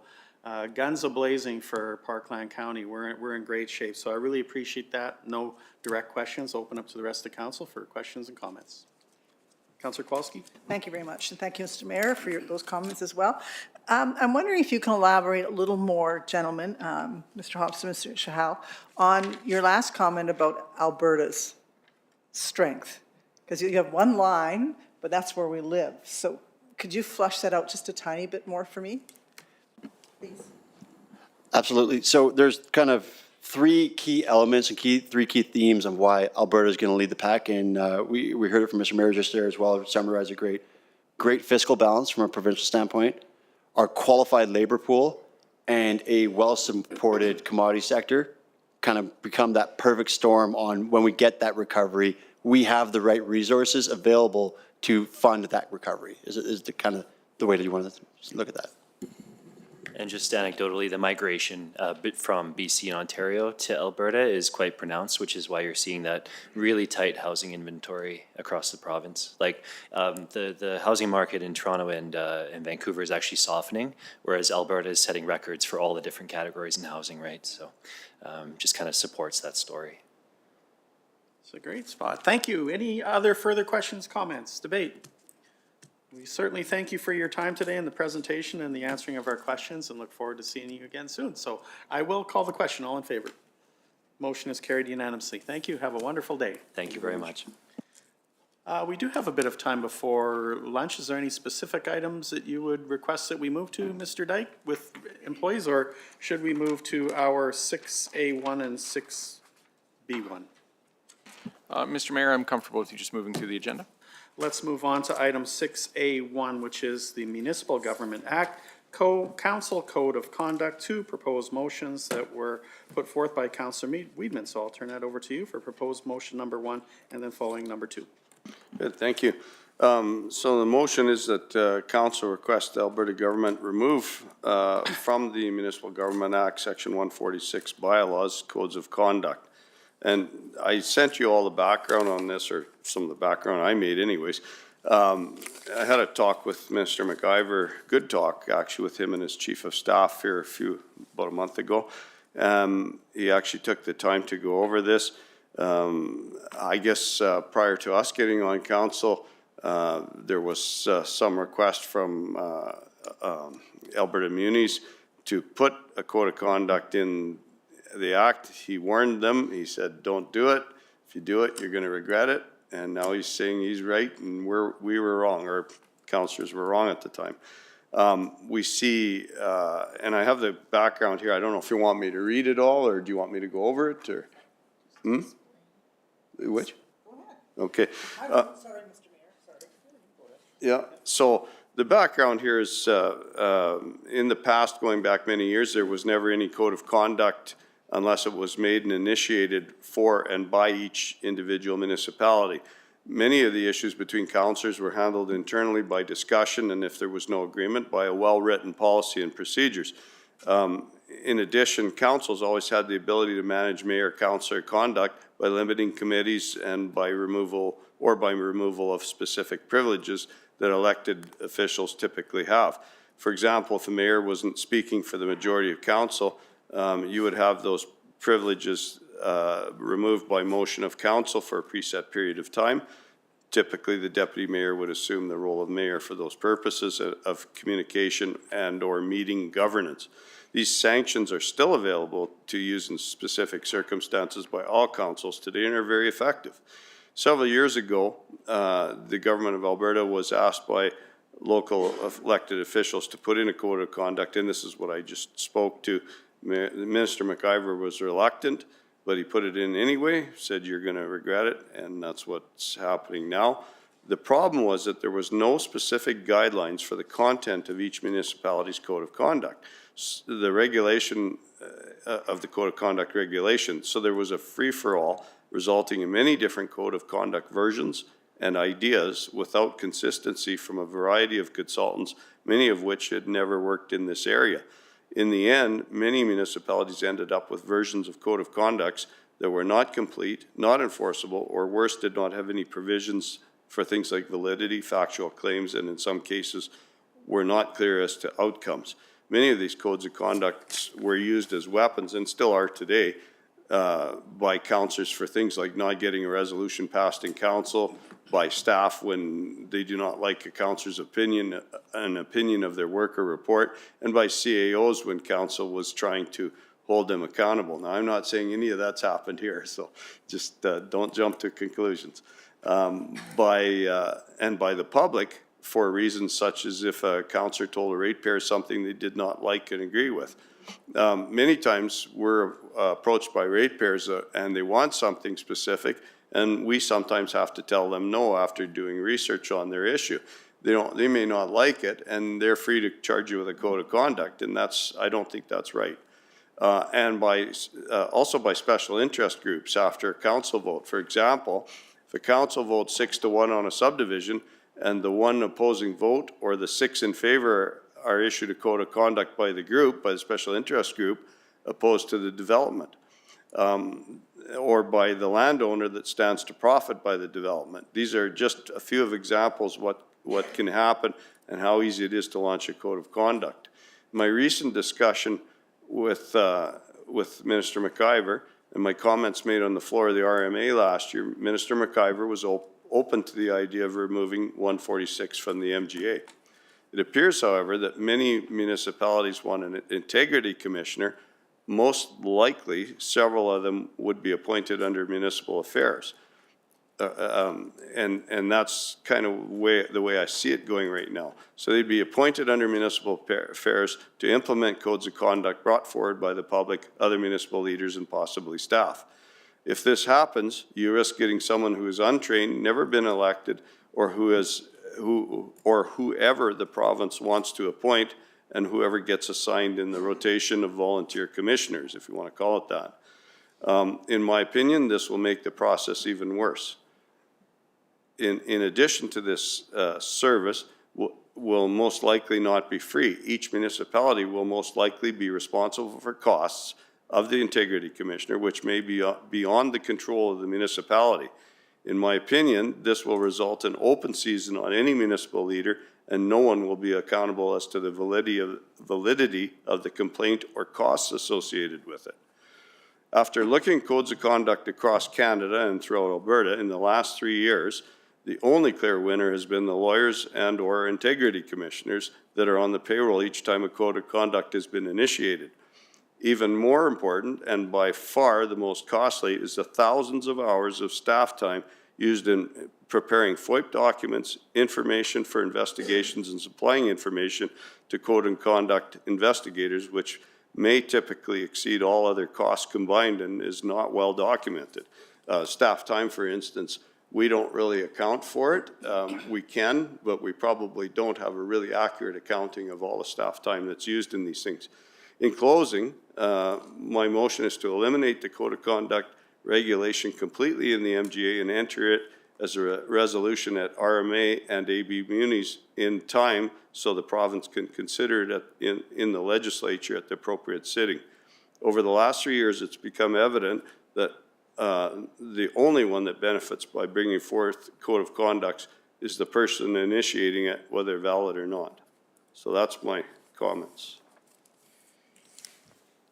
Great, thank you. And I'll just follow up comments. Just for clarity, from my perspective, I understand exactly what you're saying, and I agree with many of the comments that you brought forth. But I'm looking at the order. I understand that it's a requirement that we do have a code of conduct, and we don't have the ability as a council to eliminate it. But I believe the path would be for us, as you're suggesting, would be perhaps a motion to the RMA table for them to advocate on our behalf directly to the minister, as if the motion passes, as a large group of rural municipalities who feel the same. So I think that, from my perspective, might be the best approach to move the motion, because I think individually as a municipality, if we go to the minister and say we're going to remove it, I don't believe we have the ability, therefore, to do that. So that was my intention. Okay, yeah. That's the intention of the motion. So, yeah, and if the motion is made here, then it pulls more weight if you take it to RMA or to, to the zone. Okay, great. Any other further questions? Councillor Kowalski? Thank you. Many of the things that Councillor Wiedemann has stated, I support. The challenge that we have with the current bylaw, which was, we followed the draft from the municipal government. Most people just adopted their outline, is it doesn't follow any of the rules of natural justice. It does not apply the rules of evidence. Anybody can make a complaint, which for me is wrong. It should only be a ratepayer in Parkland County who has that right, because they elected us. Some person from Nova Scotia should not have that right. We should have to have ID. We have to know who that person is. And there has to be some method of saying because you're right, I mean, we can't afford to constantly pay lawyers at $800,000 an hour for all the parties who are involved. And I think we have to fix the code of conduct. I would prefer that we actually had a moratorium on them, that we just stopped them. for a period of time until the bylaw can be carefully crafted in a, I look at our SDAB. It understands its role. They're well-trained, they understand what is evidence, they understand what is hearsay. The complaint has to be very clear who it is, what it's about. We have a process already here at the county that we can emulate with a different committee if that's what we want, or a regional committee.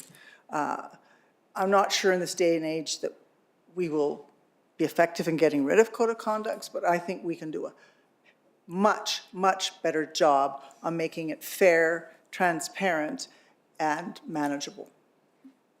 Great, Councillor Bernie? Yeah, I do agree with some of the things that you said. You've made a few assumptions there. Going forward, there are problems with the code of conduct, of course. Times have changed, and I do believe that we do need code of conducts. There's different behaviors now than there were before, and I do not agree that councils should be judging each other. I do think that we need a separate independent panel that is properly trained and that works through the Administrative Justice Association. There's ways to improve it, and that's exactly what the government's looking at right now. And I don't think we would gain much mileage at all on making this motion go forward. And that said, if we did want to do some kind of a motion, then it would be a resolution to the RMA. So I'm not sure that this is the way to do it. So I won't support this as it is, but I do understand your points, and I do agree that we do need some changes within the code of conduct, definitely. Councillor Kubasiak? Thank you, Mr. Chair.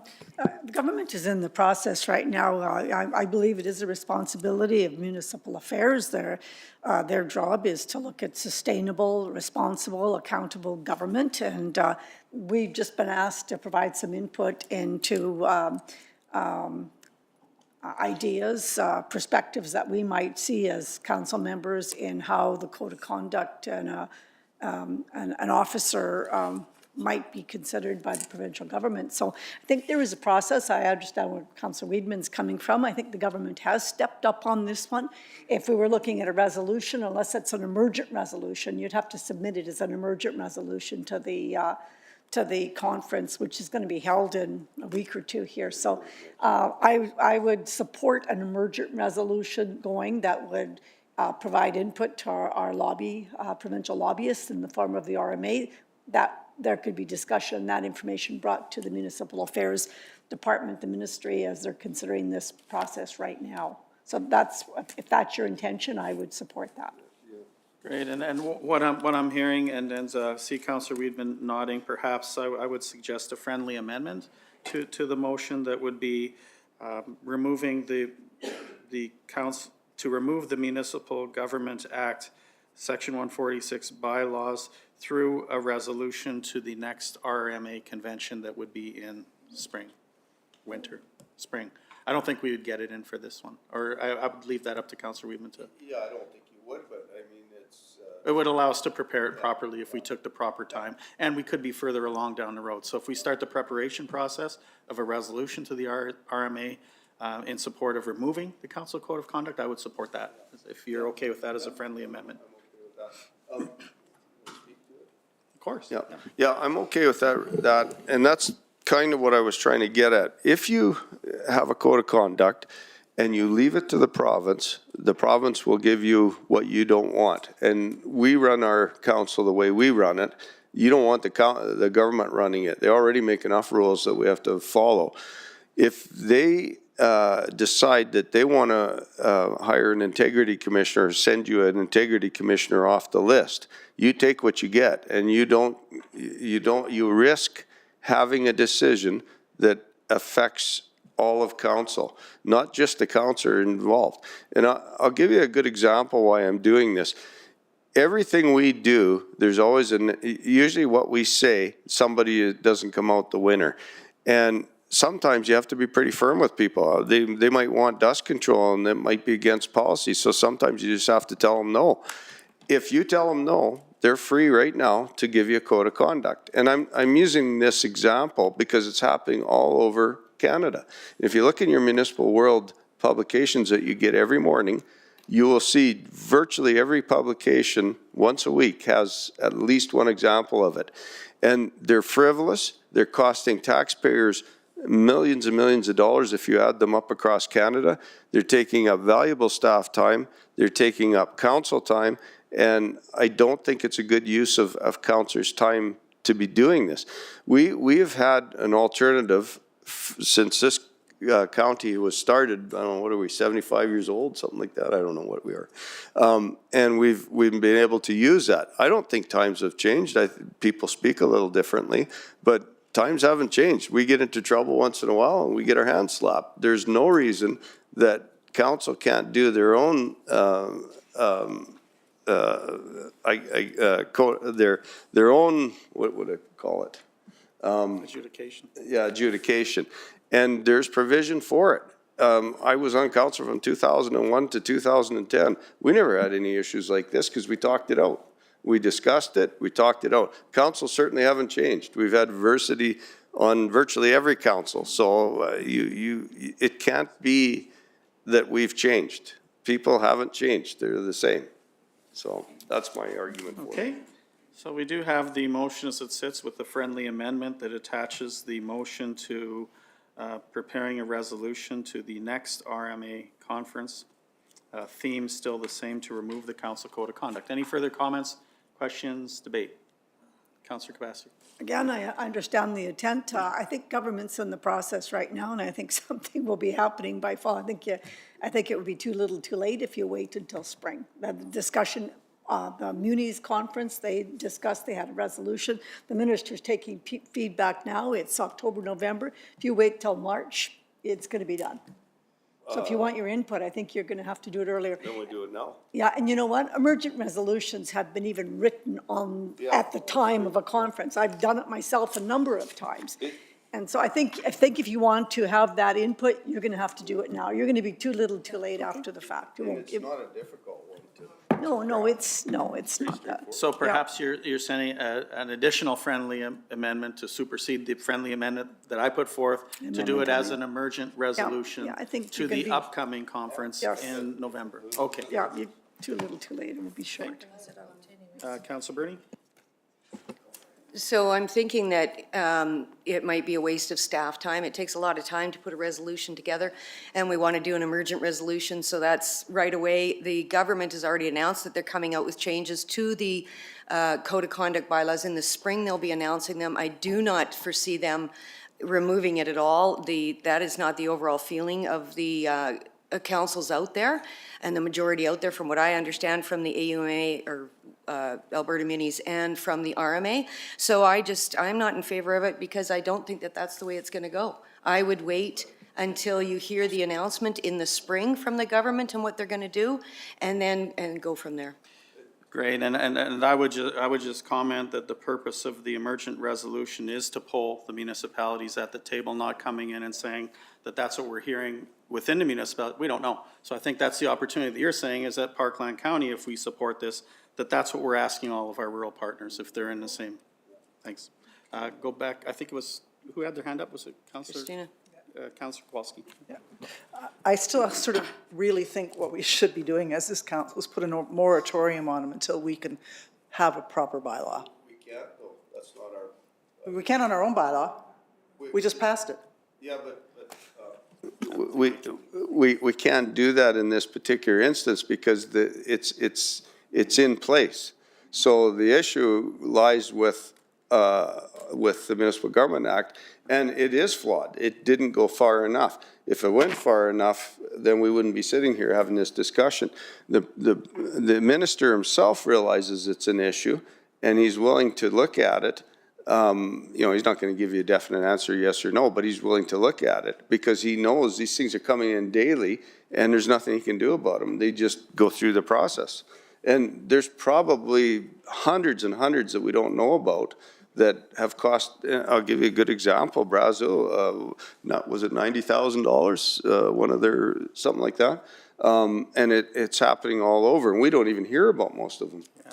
And so for clarity, the first proposed motion would relate to an emergent RMA resolution that asks the Alberta government to remove from the Municipal Government Act, the Council Code of Conduct, and then I believe proposed motion number 2, would that be withdrawn based on us waiting to hear back and how the resolution progresses at the RMA before we start engaging with the province directly? Because I don't think we would have that ability. Yeah, It would be through the RMA.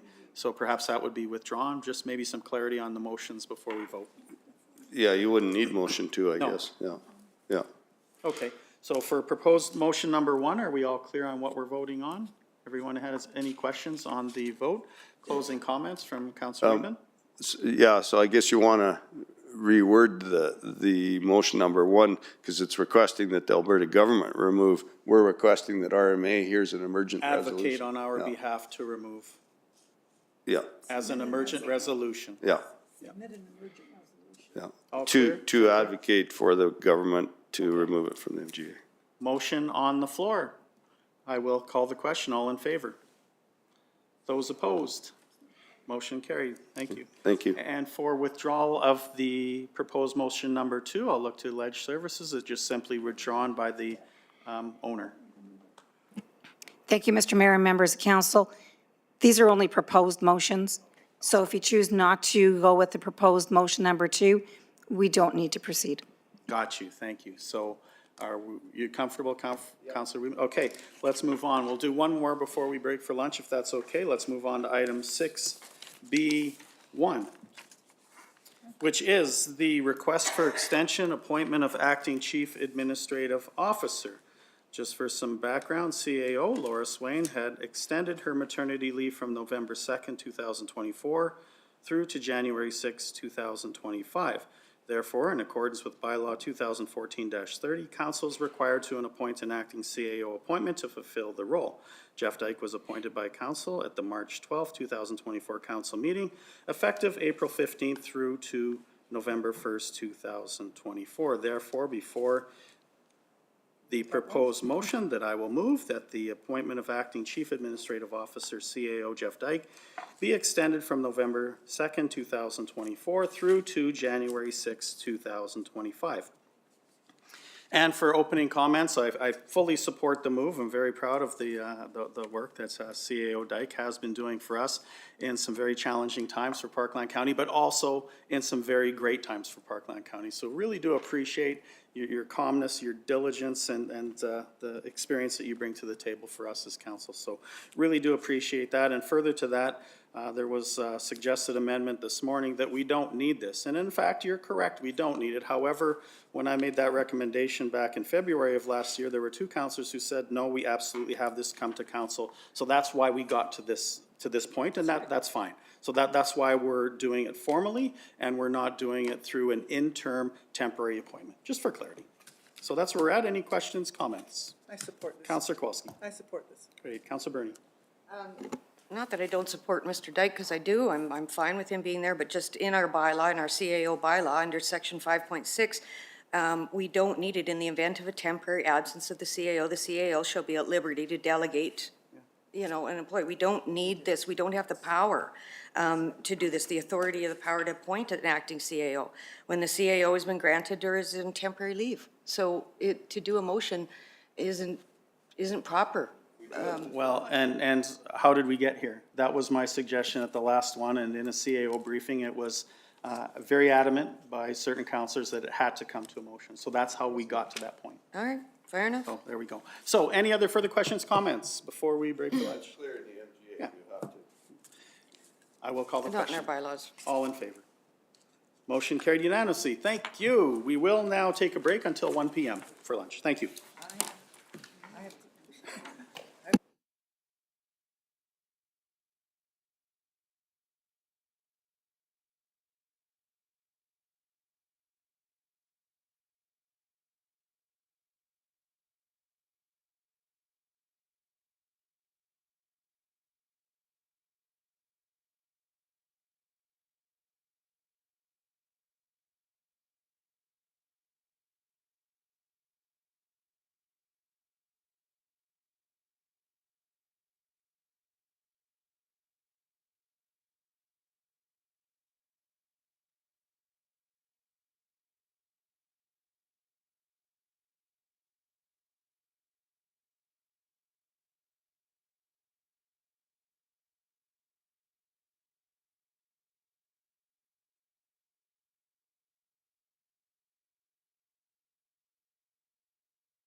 Welcome back, everyone. We're going to reconvene our council meeting at 1:03 PM. We're going to move on to the bylaw 2024-22 Municipal Development Plan. I will turn that over to Ms. Domajan for introduction. Thank you, Mr. Mayor. With us today, we have Natasha DeSandy, Senior Planner, Long Range Planning, Derek McDonald, our Long Range Planner, with support from April Galles, our Manager of Current and Long Range Planning, and they're here to present the Municipal Development Plan Bylaw 2024-22 and are prepared to answer any questions you may have. Thank you. Good morning, good afternoon, everybody. The time has come. We're here today to present the MDP for first reading. So first off, I'll actually pass it off to Derek to start off the presentation. Thank you, Natasha. So thanks for having us today. We are presenting to you today as a part of our team's commitment to keep you informed of the MDP project and to initiate the formal bylaw approvals and public hearing process. So we'll start with an overview of the work completed so far as a part of the project, including public engagement, and then we'll shift to the updated MDP's structure, the major policy changes, the desired outcomes, and administration's recommendation for moving forward. So why did we do the MDP project? Because there's been significant changes since the last major update in 2017. So those changes have included new market trends, updated population forecasts for the county, jurisdictional changes, including the absorption of the village of Wabamun, as well as the Edmonton Metropolitan Region Board's Regional Agriculture Master Plan. There are more comprehensive public inputs happened since then. There's been better analysis tools developed. There's new council priorities according to your strategic plans, and new municipal studies. Next slide, please. So I just want to draw your attention to the image on the left there. So I just wanted to center where the Municipal Development Plan stands in the hierarchy of planning in Alberta. So the Municipal Development Plan is informed by the provincial and regional plans above it that are the Edmonton Metropolitan Regional Growth Plan and the North Saskatchewan Regional Plan. And those, of course, are informed or mandated by the Municipal Government Act of the province.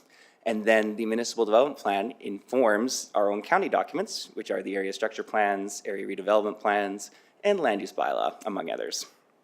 So how did we address the changes that were required since 2017? Well, we did it through 3 project phases and 3 project engagement stages. The first phase of the MDP project was the technical growth study. That was accompanied by a public engagement stage that included the growth scenarios that resulted from that study. Phase 2 of the MDP was actually writing the thing. So that included engagement that accompanied the draft policies that we share with the public, as well as the final stage of engagement that shared the draft MDP as a whole. And now we're in the approval stage. So how did we involve the public through the creation of the updated municipal development plan? Well, the 3 engagement stages consisted of 16 open houses, including a week-long roadshow in June of 2024. That was done in partnership with the Land Use Bylaw Redesign Project. We had 3 online surveys, 4 chats with a planner, which were virtual sessions to be able to allow the public to talk to the project team and ask any questions they might have in case they weren't able to attend in person or any of the other project stages of engagement. We had 3 in-person community workshops and 3 online industry sessions.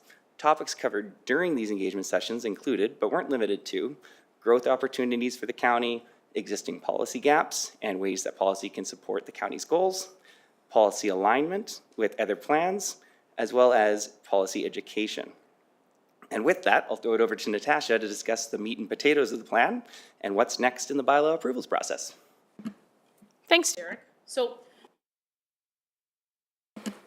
there we go. I've only been here for 3 years, still haven't got it. So some of the major changes that occurred between the existing MDP and the proposed MDP, first off was structure.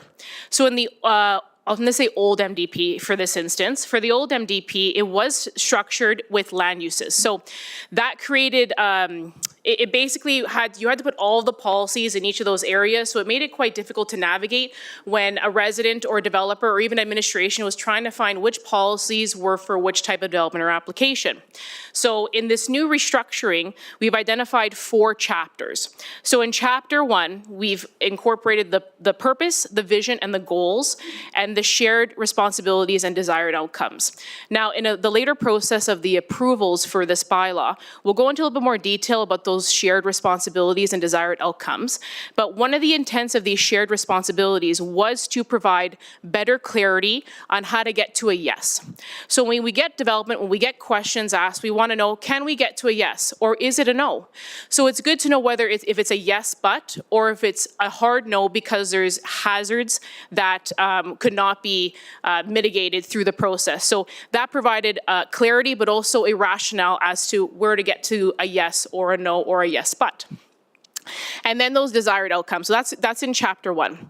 In chapter 2 was a development concept. So this really brought in that technical growth study in phase 1, which looked at quantitative data to see where the county was growing in the future. And then it provided that development concept map. So that map then provided us an overall snapshot of where we saw the county going in the future and how it would correlate in respect to infrastructure, servicing, population and employment projections, but more importantly, the type of land uses and where they'd be best supported within the county. Next, chapter 3. So chapter 3 and chapter 4 are extremely important chapters because this is where we made the biggest shift of all between the old and then the proposed MDP today. Chapter 3, development policies, is all policies addressed to private development. If a resident were to want to know what they can or can't do or what they need to do or what studies are required, they would go to that chapter. So they can hypothetically ignore chapter 1, 2, and 4 and go there, and everything they would need would be in that chunk to make for better reader usability. And then finally in chapter 4, that's where all of our county initiatives go. So any policies that either address the county or are proactive movements or policies that the county would like to do would be in this section, along with implementation of how the MDP is going to be implemented long term. So in addition to those MDP structure changes, there was also an addition of policies to support agriculture, as Derek referenced with RAMP, with EMRB, the tongue twister that you try to say 3 times. Any natural assets and environmentally significant area policies that would update within the MDP from existing to now, and any economic growth, which would be growth policies in general. Now, which definitely rolls into the updated policies reflecting the current Parkland County climate. So these policies were in direct correlation to the technical growth study. The previous MDP, there was a little bit of a misalignment between the growth study that was done and the policies. It went policies first, then the growth study. In this case, because we did growth study first and the policies, we're able to quantitatively align the policies to quantitative and qualitative data that we got from that study. So it's directly fed from an actual study that was completed. We also aligned existing and future initiatives and regulations, which I'll touch upon on the next slide, but really this was aligning a lot of the work that's currently being done via the land use bylaw, via environmentally significant and sensitive areas, in addition to any other initiatives that are happening within engineering, transportation, etc., to be aligned to the MDP so that it's not behind the 8 ball is a good way of saying it. And then finally, the removal of necessary and outdated policies. When going through the entire MDP, we were able to identify some redundancy in policies because of how it was broken down. It had to be repeated into each area because it was based off of land use. And also there was a lot of policies that really weren't necessary for the MDP, or they were just required to be moved into another avenue that was non-statutory. So, what do all these changes do? We reduced policy by 30%, and we did reduce the amount of pages necessary for the MDP by 70%. Now, the document itself is 300 pages, but that's with the appendices that incorporate all of the studies, if residents would like to see the detail aspect of it, but the policies themselves are only 55 pages. And that really helps with reader usability. When you have a giant document, it can feel like you're hiding things in a document that's so long. And so having something very streamlined and succinct allows both administration and the public to be able to find that policy and read it and know that there's no other policies that may feel like one trumps the other. And we also reduced the policy maps by 93%. In the previous MDP, there was 13. Now we have 1. And the intent for that was we want to be able to reference one singular map so that there's no confusion. And if you would like detail on that particular layer, you can go to the appendices, but that's actually not necessary because if you have everything in one graphical image, then you can see everything at once and how they overlay with one another. Now, as Derek referenced in respect to our robust engagement, we did do a lot of collaboration internally with our land use bylaw team and many of the other work units. And two of them I do want to highlight is the land use bylaw redesign and the work completed for the environmentally significant areas and natural assets. So first, with the land use bylaw, we worked quite closely with the land use bylaw redesign team. Every time we had drafts, we'd share drafts and be able to align policies. And one of the reasons why we did this was to make sure that the policies in the MDP didn't hinder or affect regulation. We wanted to make sure that at an MDP level, we weren't quote unquote overstepping, but at the same time providing clear enough direction so that then the land use bylaw will be able to respond to those policies without being lost in a friction point. So through that process, we're able to go through quite a few drafts and reviews to make sure that there would be alignment when it comes to the land use bylaw when that comes later on in the process. Secondly, the second project or second initiative I'd like to highlight is the work that we collaborated with in respect to the environmentally significant areas and natural assets. There's a lot of great work happening in those areas, so we wanted to make sure that the policies in the MDP both reflected the current environment and the projected future environment that also aligned with the strategic plan of council. So there was a lot of proactive policy put in place to make sure that these initiatives and how the county wants to see themselves moving forward was presented in this statutory plan itself. And so, oh, there we go. All these reductions and the streamlining of this process really made very clear and transparent policy. And so when you read the policies in the MDP, it's very much like you may do this, you must do this, but then there's a degree of flexibility. So it's very clear when you read it that these policies are speaking to this one thing and that there's quite a bit of reduced confusion in the policy writing itself. So with that, Council Administration recommends that bylaw 2024-2022 receive first reading and that a public hearing be scheduled for November 26, 2024 at 2 p.m. in council chambers to hear public comment on bylaw 2024-22. And with that, we are here to answer any questions. Great, thank you very much for the presentation. I will look to Deputy Mayor Kowalski for the first proposed motion, please.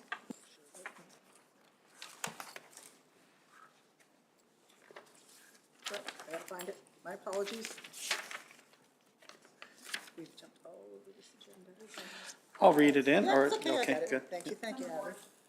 Sorry, my apologies, everyone. I've got my agenda so marked up, you had circles. The bylaw 2024-22, see first reading. Thank you. Motion before us. Questions, comments, debate, and the purpose is to hear and schedule for the public hearing. I will call the question. All in favor? Motion is carried unanimously. Let's go on to proposed motion number 2. Councilor Bernie, please. That a public hearing be scheduled for November 26, 2024 at 2 p.m. at Parkland County Centre Council Chambers to be heard, to hear public comment on bylaw 2024-22. And I do have some opening comments. I know you've got to be excited for this. You have worked long and hard, all of you, on this. It's been a pleasure seeing you come to council, doing the workshops with you, seeing your enthusiasm inside our workshops and outside in the county when you've been out doing engagement. I know you've worked really, really hard on this, and I always felt that whenever I made suggestions, they were heard. We were listened to, they were heard. So I commend you for this work because you've just done a fabulous job. So I'm also looking very forward to hearing what the public has to say. So yes, I will happily approve this. Councilor Weidman. Yeah, just a quick question on, you refer to units, lots or units sometimes. What do you mean by a unit? I'm just looking at the definition. through the mayor to Councillor Wiedemann. So a unit would be an actual dwelling units per net residential hectare. So that's the actual house, so the density. And then a lot would be, this is how many lots are in the subdivision. So 17 lots or 24 lots. So the unit, so when you have density for a house, if it's a duplex or it has a secondary suite, that would then change the density of that area. Thank you. Further comments, questions, debate? I will call the question. All in favor? Motion is carried unanimously. Thank you. Thank you again. Have a great day.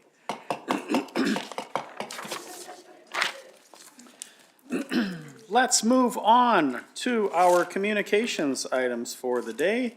Item 7.1, proclamations, November 2024. Councillor Kabasiak, please. Mr. Chair, move as presented. I don't think I need to read them all. The motion is before us. Questions, comments, debate? I will call the question. All in favor? Motion carried unanimously. 7.2, Rural Municipalities of Alberta Newsletter Update. Councillor Wiedemann, please. That the Rural Municipalities of Alberta newsletter be received for information as presented. Thank you. Motion before us. Questions, comments, debate? We'll call the question. All in favor? Motion carried unanimously. Let's move on. Councillor Couture-Johnson, item 7.3, Federation of Canadian Municipalities Update. That the Federation of Canadian Municipalities update be received for his information. Thank you. Motion before us. Questions, comments, debate? All in favor? Motion carried unanimously. Let's move on. Item 7.4, which is the mayor's report. I see I did not change the date. I have October 8th. It should be October 22nd. Great. Okay, so October 9th, I attended alongside the board member and councillor, Councillor Wiedemann, for the Meridian Foundation groundbreaking event in Spruce Grove. This is a very exciting project, $37 million project, mostly funded by the province of Alberta as well as our tri-region partners to provide accommodation for seniors in the tri-region. October 10th, attended the EMRB meeting in Strathcona County. Also, October 10th, attended the Build Regional Reinvention Field Trip. It was a full day touring through Strathcona County and Fort Saskatchewan mostly. October 16th, attended the Parkland Conservative Association, MP Dane Lloyd at Supreme Steel. Also on October 16th, attended alongside the Enoch Cree Nation, who hosted, Government of Alberta, the City of Edmonton, and representing the EMRB related to Highway 628. And I know that the meeting was well received by Minister Dreeshen and his staff, and having all of the related municipalities present working together was quite exciting to see. And I know Minister Dreeshen has taken that from the bottom of the pile and reinvented it to the engineering stage. So we're very excited about what that could bring to the region, and specifically for Parkland County, Enoch, Spruce Grove, and Stony Plain as an alternative commuter route for our travelers. October 16th, attended the Greater Parkland Regional Chamber of Commerce Business Awards of Distinction in Stony Plain at Heritage Park, and our very own Anoka Distillery was the recipient of Business of the Year. So I had a great time sharing with our partner. October 21st, yesterday, attended the State of the City event in Beaumont with Mayor Bill Daniluk. And October 21st, attended the joint mayor and CAO meeting in Seba Beach with the Village of Spring Lake, Batula Beach, Capaswan, Point Allison, and Seba Beach. And that is what I have. Any questions? Yeah. Thank you, Mr. Mayor. Did the topic of getting more land around Spring Lake come up? Because they have it in one of their board or their council meetings that they were looking at annexation. No, that did not come up. No, Okay. did not come up. Thank you. So I just wanted to ask, what was discussed with these mayors? What was discussed with these mayors typically was the, what we presented. There was a presentation from TransAlta, similar to the presentation that we see, as well as we shared some information related to the waterfront park upgrades and our visioning for the inland water marina, and many of the villages looked at their input and what we shared with them relative to that. As well as, I believe, the other piece of information was a request to understand the funding for the Seba Beach Library. I don't know, CAO Dyke, if there was anything else to add, but that was in summary the Thank you for that. Any other questions?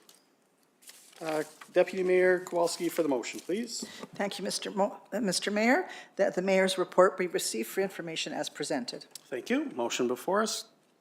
Questions, comments, debate? We'll call the question. All in favor? Motion carried unanimously. Let's move on. Go down to my far left for committee reports, starting with Councillor Kubasiak. Mr. Chair, I did submit a list of meetings that I'd attended, the Alice meeting, the Community Sustainability meeting, and I just wanted to highlight this group is certainly getting a lot of presentations and a lot of material, updating them on county issues. They had a very, very thorough MDP plan, the LUB, input a number of months ago. And they had an Enforcement Services Department presentation speaking to them. Also, Green Hectares, the Green Acres program was presented at the last meeting. So they are getting some information. They're interested in, contributing sustainable community perspective. So, I certainly applaud that group. They've come on and they've had a pretty heavy workload for them, but they're taking it in stride, and staff are doing a good job presenting. Also attended, as you did, the Greater Chamber Awards. It's great to see so many community members, residents from Parkland County engaged. Mr. Hennig was here today with his business, and he was quite a joker. And they commented maybe next year he might be the MC. He's very candid and came across well. October 17th, I did attend with Councillor Kucher Johnson, the 40th anniversary celebration of Zender Ford, their business, and they did a historical walkthrough. And Chad Zender, who is a Division 3 resident, also, he really focused his pleasure and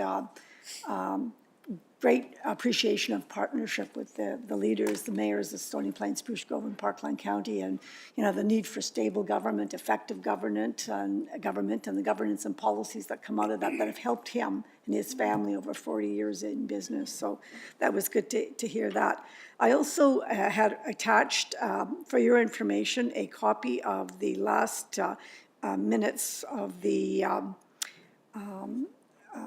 Pembina Arena meeting. There was a glitch in the system. I was checking with Councillor Natalie Skalicki, and the distribution list was kind of mixed up. I had listed, but we did not get confirmation. So as a result, I didn't travel out to Emmonsburg. So they fixed that, but I did provide for your information a copy of the minutes.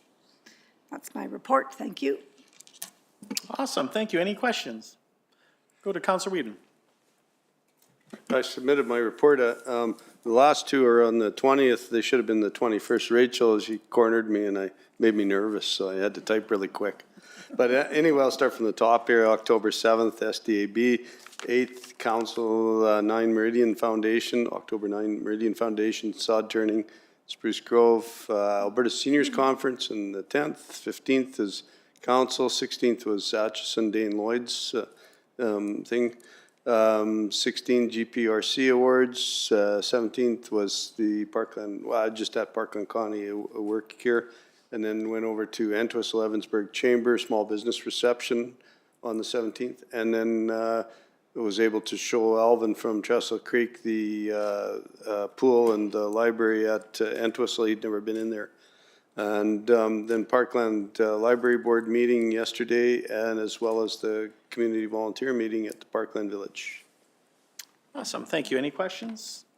Councillor Kucher Johnson. Thank you. October 10th, I attended Woodbend Graminia Open House, just part of the engagement process for the proposed subdivision in that area. October 15th, Pioneer Museum meeting. We talked about the fundraising efforts, bringing in modest returns. They had a little bit less attendees for their annual Harvest Festival because there was other events in the community at that time. So they said they had about 650. October 16th with the Zalis meeting. October 16th, Chamber Business Awards Night of Distinction. October 17th, the Tri-Leisure meeting. Did a project summary. We were looking at possibly making some amendments to the parking lot, just over safety concerns for people walking in that area. October 17th, I attended the Zender Ford 40th years of business in the area. October 21, Parkland County Library Board, and also yesterday I attended the Community League Forum for the all the community leagues.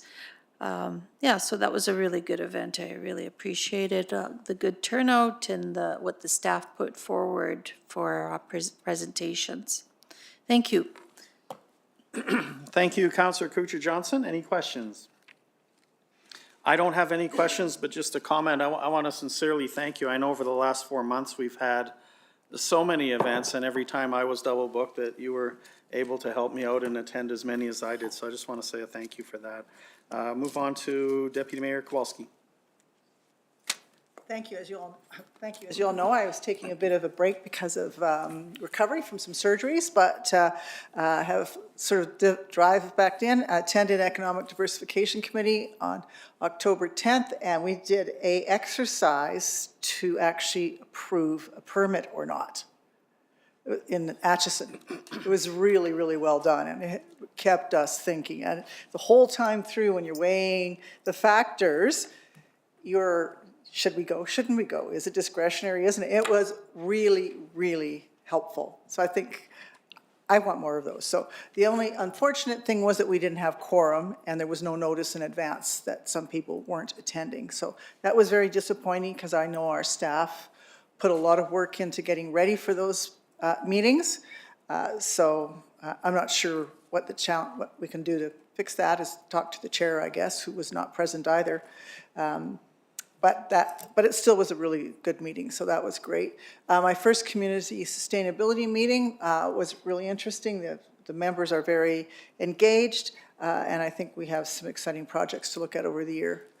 Then the Fall League Forum yesterday at Parkland Village. I was very proud it was at the Village, and we had, I think, 80 attendees, and I think always a sense with our community halls that volunteerism is a real challenge, trying to get people to help them.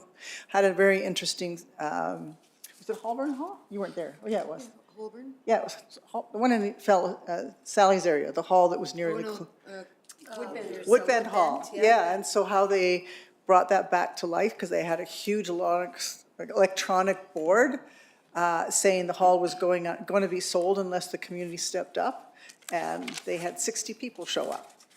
So they have a new board and a new mission and a new plan, and that's really great. And our staff did a great job. Always when they have these group presentations, they are well prepared, the topics are relevant, the food was good, and I was really pleased that it was in this end of the county. So, and that's my report. All right, thank you. Questions? Councillor Bernie. Thank you. Well, mine is short and sweet. I was sick, and I do apologize to the Economic Diversification Committee for not having quorum. I was one of those. I got up that morning and stayed up for about an hour and went back to sleep after, 10 hours of sleep. So I just slept like a whole week, it seems. So my apologies for missing. And I have to go back to September 27th because I wasn't here last week. So I did the Every Child Matters on September 27th out in Parkland, and it was really interesting to see. They must have had, oh gosh, their entire school there, and they must have had at least 300 people there. It's really interesting to see the kids take part in this and the elders give their stories and just the care and the love that goes on in there. I was privileged and honored to be there. And then September 30th, I attended the National Truth and Reconciliation Day at the Duffield Hall, again with the Paul Band members, and another great day of communicating stories and sharing ideas. October 16th, I did the Stony Plain Seed Cleaning Plant, and I'd like to say that they are really turning things around there. They're soon to be in the black. They're working hard. They have a great board that has a lot of input, and they have great management. And they, like most of us, they work the most on a beer budget type thing, and they're getting results, so it's in good hands, I'm happy to say. I did have written down yesterday the Wabma Museum meeting, but it was my mistake. They had moved it ahead a week, and I forgot to delete yesterday, so that won't be until next week. And then, of course, yesterday, the Fall Community League Forum, and I would like to say, just a call out, shout out to staff too, that what you can tell with these community service staff is that they really, really care about their job. So, Mr. Cross, kudos to you. You've got a great team there. They care about what they're doing, and they really know what's going on. And it was interesting to watch Carrie tell all of the members that they can now get their playgrounds inspected for free through the government. There's a government program now, and it will save them, or through RMA, sorry, and it will save them $700 to $800 a year. So anytime that there's any kind of savings, our staff can bring it forward to them. And I did talk to one hall that didn't realize, they'd never really applied for any of the grants, and so they're going to be doing that. And there were some good ideas. I told them if they wanted ideas on how to get events going, I said, just ask the children. Get your kids, go to school, go to the schools and ask kids, because they always have the best ideas on what they'd like to see for events. So, yeah, so it was just really good, always great participation there, and definitely a dinner well worth it. So that's my report. Questions? Councilor Bernie for the motion, please. I move that the committee reports be received for information as presented. Thank you. I will call the question. All in favor? Motion carried unanimously. We are at the end of our open session. We're now going to move into closed session. So I'll look to Councilor Kubasic for the motion to move into closed session. Okay, Mr. Chair, at 1:34, I see the time, motion that council convene in closed session pursuant to Section 197 of the Municipal Government Act to meet in private to discuss matters protected from disclosure by Sections 16, 24, and 27 of the Freedom of Information and Protection of Privacy Act. Thank you. Motion before us. I'll call the question. All in favor? Motion carried unanimously. We will now take a couple minutes until we're ready to be in closed session live.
Welcome back, everyone. We're now going to reconvene our council meeting at 2:19 PM.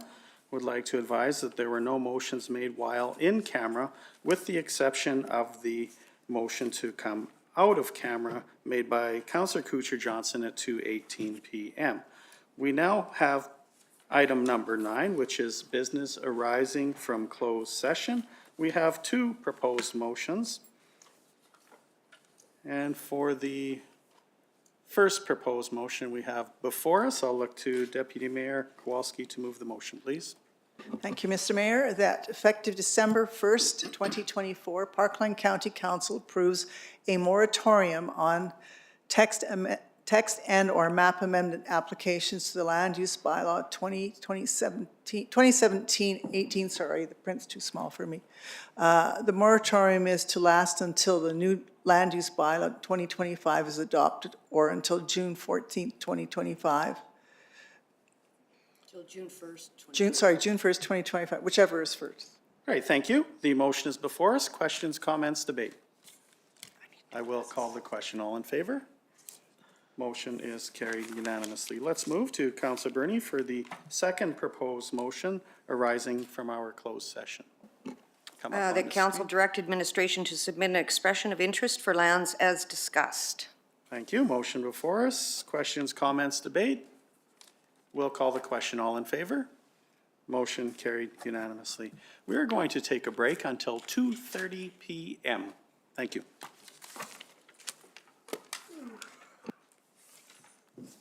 So longer than I thought.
Welcome back. We're going to reconvene our council meeting at 2:31 PM. We're going to move into item 8.4, which is the council code of conduct matter related to Councillor Bernie. So we will be looking for those who wish to recuse and then a motion to go into closed session.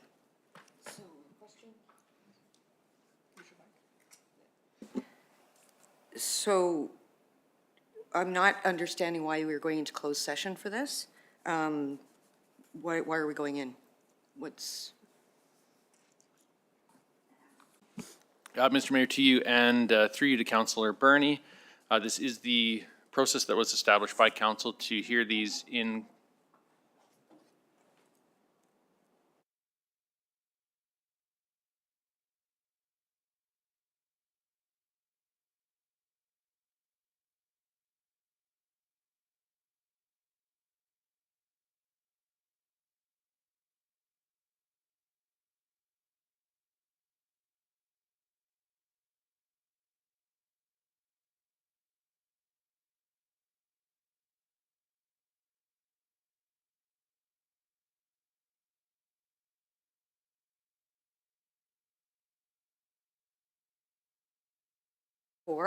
So I don't wish these to be discussed in public. We are in private, I mean.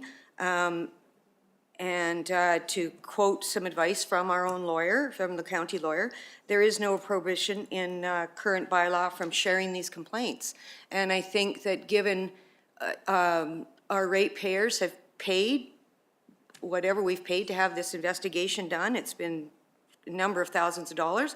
I think they have every right to hear this in public, and because it deals with me, I would like to have it in public, and I think council can change procedure at any time. So standing behind this statement of this is what we've done in procedure, we can change that. Yeah, we're not in closed yet. Yeah, and that's fair. Yeah. Okay. Yeah. So So that's why I'm asking, why are we going into closed? we're going. And you're asking if I want to recuse myself, if it's about me, Yeah. assuming that I would have to recuse myself, but I don't know what you're talking about. So that's what I'd like to know. What are you going to be talking about in this session?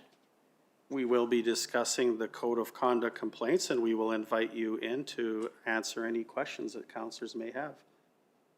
After we've received an investigation report from the Yes. investigator? Yes. All right. Yeah. And that's the process that has been established, and I don't see of any reason that we would sway from that process related to going in camera to discuss the code of conduct complaints. We don't have a written process or procedure. That's one of the challenges with our code of conduct. But we've not ever used an investigator either. So to say this is what we've used is not accurate.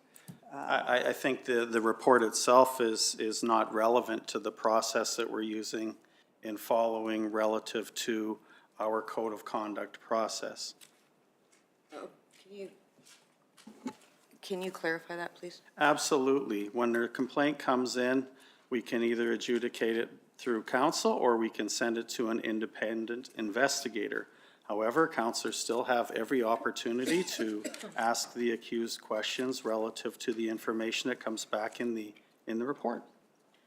And I would prefer that you did that in public. We already have We understand that you would wish to have that in public, and we've heard, and I don't believe it's the will of council to change the process of going in camera to discuss the code of conduct complaints. You're free to make a request for an amendment, and we can vote on it. Sure, I request an amendment that we discuss, this be discussed in public. Okay? Any comments, question, debate? And that I would say that, yes, I believe that the ratepayers have a right to see what's going on within this council, and I waive my right to privacy once again, and I have nothing to hide from the public, and I don't know why, I'd like to know one good reason why this should be held in private, other than this is the process that you've done before. So I'd like to know from the rest of council, what's your reasoning behind this? Mr. Mayor, if I may provide some additional clarity. Looking at the Code of Conduct bylaw, Section 40, it does stipulate that upon receiving a report requested pursuant to section 39(1), which is an investigator, within 30 days, council shall deliberate the matter in camera and upon reconvening in public, put forward resolutions. So the code of conduct does stipulate in this circumstance it should be held in camera. All right, fair enough. So before asking for the motion to move in camera, I'll ask for any counselor who would like to recuse themselves. Withdraw? Oh, sorry, yeah. Yes, I'll withdraw that. So the amendment is withdrawn. So I'll now ask any counselor who would like to recuse themselves before we move in camera, or do we vote to go in camera prior to? Question? Can I ask a question? Just wait. Process-wise, Mr. Mayor, to you and through you, there would be the opportunity for anyone to recuse themselves prior to the vote to go into camera. Thank you. Question? Can I? Sure. To Mr. Dyke, if I can, so a little confusing. If it's just been indicated by the mayor that there could be further questions asked of the person who the complaint is made against, and now we're suggesting perhaps that person should recuse himself. Like, I am confused at how fair process is being followed at this point. Council will discuss the code of conduct complaint amongst counselors who are not recused. Then we have the option to invite the accused person in to ask questions thereof. There. So I will recuse?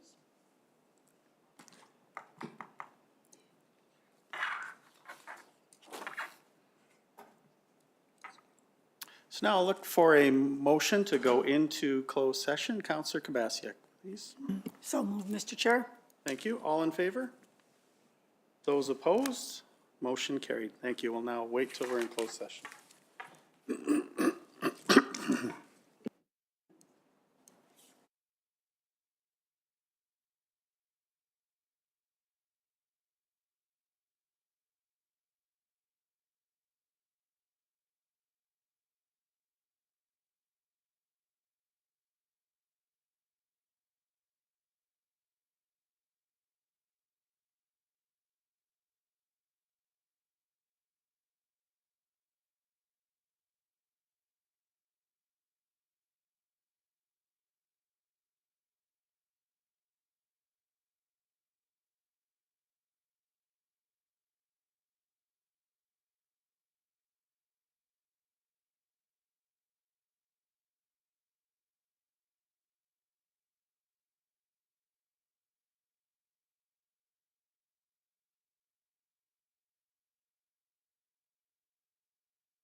Counselor, we should probably do the motion and the vote because Counselor Bernie won't be able to participate in the vote. So. That's what we did last time. Yes, sorry, we jumped the gun. Apologies.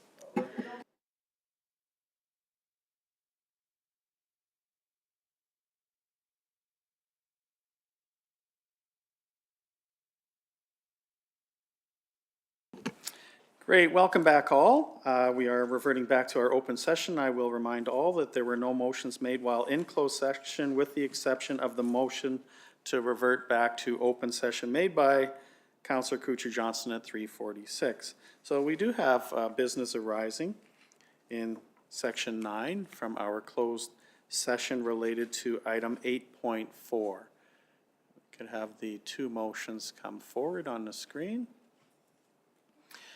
I'll make the first one, that upon review of the third-party investigation report, council concludes that there are insufficient grounds to find that the alleged conduct outlined in the two Code of Conduct complaints, item 5 and item 7, both dated May 26, 2024, against Councillor Bernie regarding per diems, expenditures, gift cards, and a gift purchase constitutes a breach of the Code of Conduct, and therefore the complaint is found to be invalid and dismissed.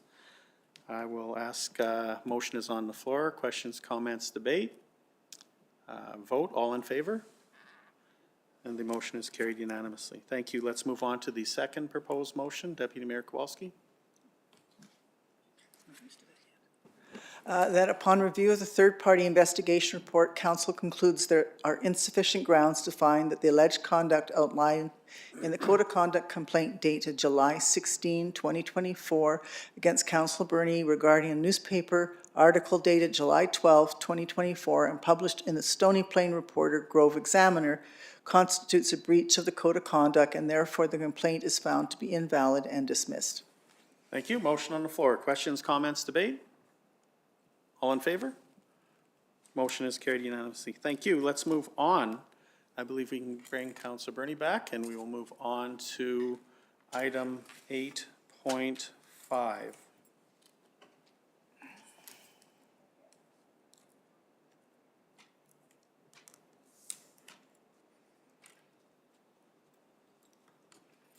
When do I leave? We're going to move on to item 8.5. It's up there. Oh, it was up there. There they are.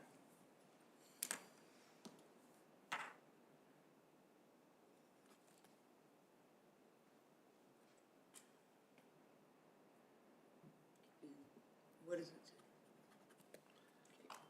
Item 8.5, Council Code of Conduct matter related to Council Code of Conduct complaints against Councillor Kowalski. So we will ask those who are recusing. Councillor Kowalski is recusing. And I will look for a motion from Councillor Kubasiak to move in camera to discuss the item. At 3:50, so moved, Mr. Chair. Thank you. I will call the question. All in favor? Motion carried unanimously. We will now take a couple of minutes until we are in camera.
Convene our council meeting at 4:03 PM. I'd like to remind all that there were no motions while made in camera, with the exception of the motion made by Councillor Weedman at 3:59 to come out of camera. So we are now back in open session. We do have business arising related to item 8.5. And we're moving to item number 9 with respect to business arising from closed session. I will make the motion that upon review of the third-party investigation report, council concludes that there are insufficient grounds to find that the alleged conduct outlined in the two Code of Conduct complaints, item 5 and item 7, both dated May 26, 2024, against Councillor Kowalski regarding council budget expenditures and a gift purchase constitutes a breach of the Code of Conduct, and therefore the complaint is found to be invalid and is dismissed. So the motion is on the floor. Questions, comments, debate? I'll call the question. All in favor? Motion is carried unanimously. I will now close our meeting. Did we want to ask Councillor Kowalski for that? Oh, yes, just for the official close of the meeting.